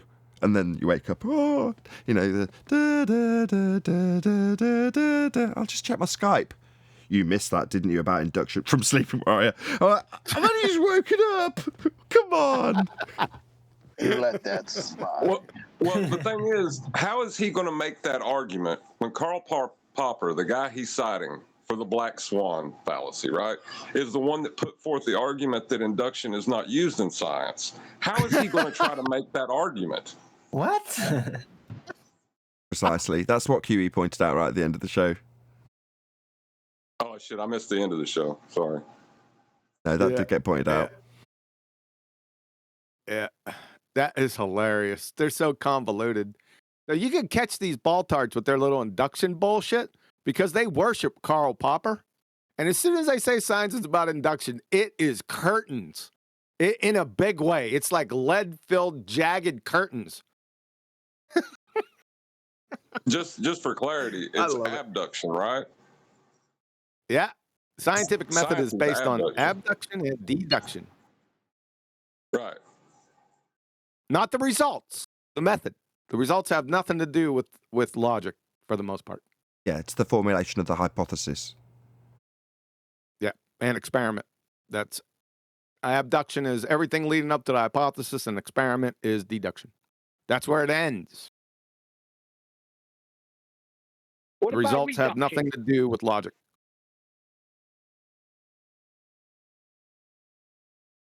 Oh. Right. There's nothing to be inferred at the end of the process. You have an empirical result. Something's getting proven. Yep. That was the crux of the argument. As much as this, you know, we're really nitpicking ourselves here. You know, as much as I'm joking and hamming it up, we're being overly critical of ourselves if we're going to. And by ourselves, I mean me. I'm just widening it so it's less effective on me. Anyway. Yeah, but hold on a second. I remember for years now, way before even Flat Earth, I remember it coming out. What was it, 2015, 2016? 2011, my son telling me, Dad, science doesn't prove anything. It only disproves. Proving that something... I was going to say, in that statement, it debunks the claim. That's a truly moronic statement that has no depth. It's like bashing yourself in the face with a spade shovel. Yeah, but that's a self-wig snatching. That's what you're saying, Neil. Neil, that's what they have to say when their globe can't be proven. I like the commenters. They say, 2015, science proves the globe, in quotes. 2021, science doesn't prove anything. Correct. No, but I'm just saying, I remember hearing that. Vsauce even said it, correct? But why would anyone... Yeah. We did an expose on him when he did an interview and basically said exactly that. Well, science doesn't prove things. End quote. It's like, yeah, it does. Let's go to motives for a minute. Why would someone say that when there's like I said yesterday, universities with science departments with millions and millions of dollars in grants and equipment for something that doesn't prove things? What's the motive? That's another What's QE. the motive of the person saying it? Where's another QE summary? What's the point then? So if it doesn't prove anything, why are we doing it? Yeah, but I'm just saying, way before flat Earth was anything that it is now, I don't remember hearing it. That's all I'm trying to say. Right, but they use it for evolution. They use it for everything, Neil. It isn't just for flat Earth. Anytime they want to get away, they use it. Is that you presenting, Adam? Did you want to get the last word in? No, that's me. Arwen. What do you I mean, was just last? Hold on. You're not Hello? going Hello? nowhere. Hello? Can you read that out for me, Arwen? I was looking up the words inference and abduction. Now, and yeah, I had to like get more specific with abduction because it had such a predominant other meaning. But this is when I came across. But then I found this part very weird. Most philosophers agree that abduction, in the sense of inference to the best explanation, is a type of inference. Is that correct? I'm confused. No, that's this Stanford Encyclopedia of Philosophy. So I just looked it up. I don't know. But scroll down a bit to 1.1. 1.1. Right. Abduction normally. The other two being deduction and induction. Crap reasoning on the end. Yeah, I'm not sure about this source. This is just the first thing that popped up. Fair enough. I thought you had something. I thought it was Adam, actually. Do you want me to? I'll put the link in Skype. No, I'm good. Check it out. Thanks. I'm still doing it. Anybody? Okay. If you want to see it in Skype from the panel, I'll be doing other things. Anybody got anything to add? Also, any ideas for a thumbnail for this show? Because I haven't. Yeah. I don't. There's a phone call you're going to have with Adam after the show. That's an ad. Okay, once I've rounded out, I've got to stick around, Yes. Adam, right? Yeah, if you could just spare a couple of minutes, mate. Yeah, no I was worries. going to give you props on the thumbnail game lately. You stepped it up. It's pretty. I like it. Oh, thank I you. mean, I don't think you need any second excuse to use Darth Vader and Luke Skywalker in a thumbnail, which is fantastic clickbait, but perfectly I'll do exactly that. Where you Perfect. going anyway, Nathan? You ain't going nowhere. I am. I'm going to wish the audience farewell by saying a huge, massive, enormous thank you, first and foremost, to both Discord and G+ panels for making today's after show possible. Of course, a massive thank you to all of you in either Nathan Oakley 1980 or Nathan Oakley Premiering streams, hopefully smashing the super chat, liking, commenting, sharing, subscribing, hitting the PayPal link, helping me out my fix on my projector and all that good stuff. I've been Nathan Oakley and I will see you all in the next video.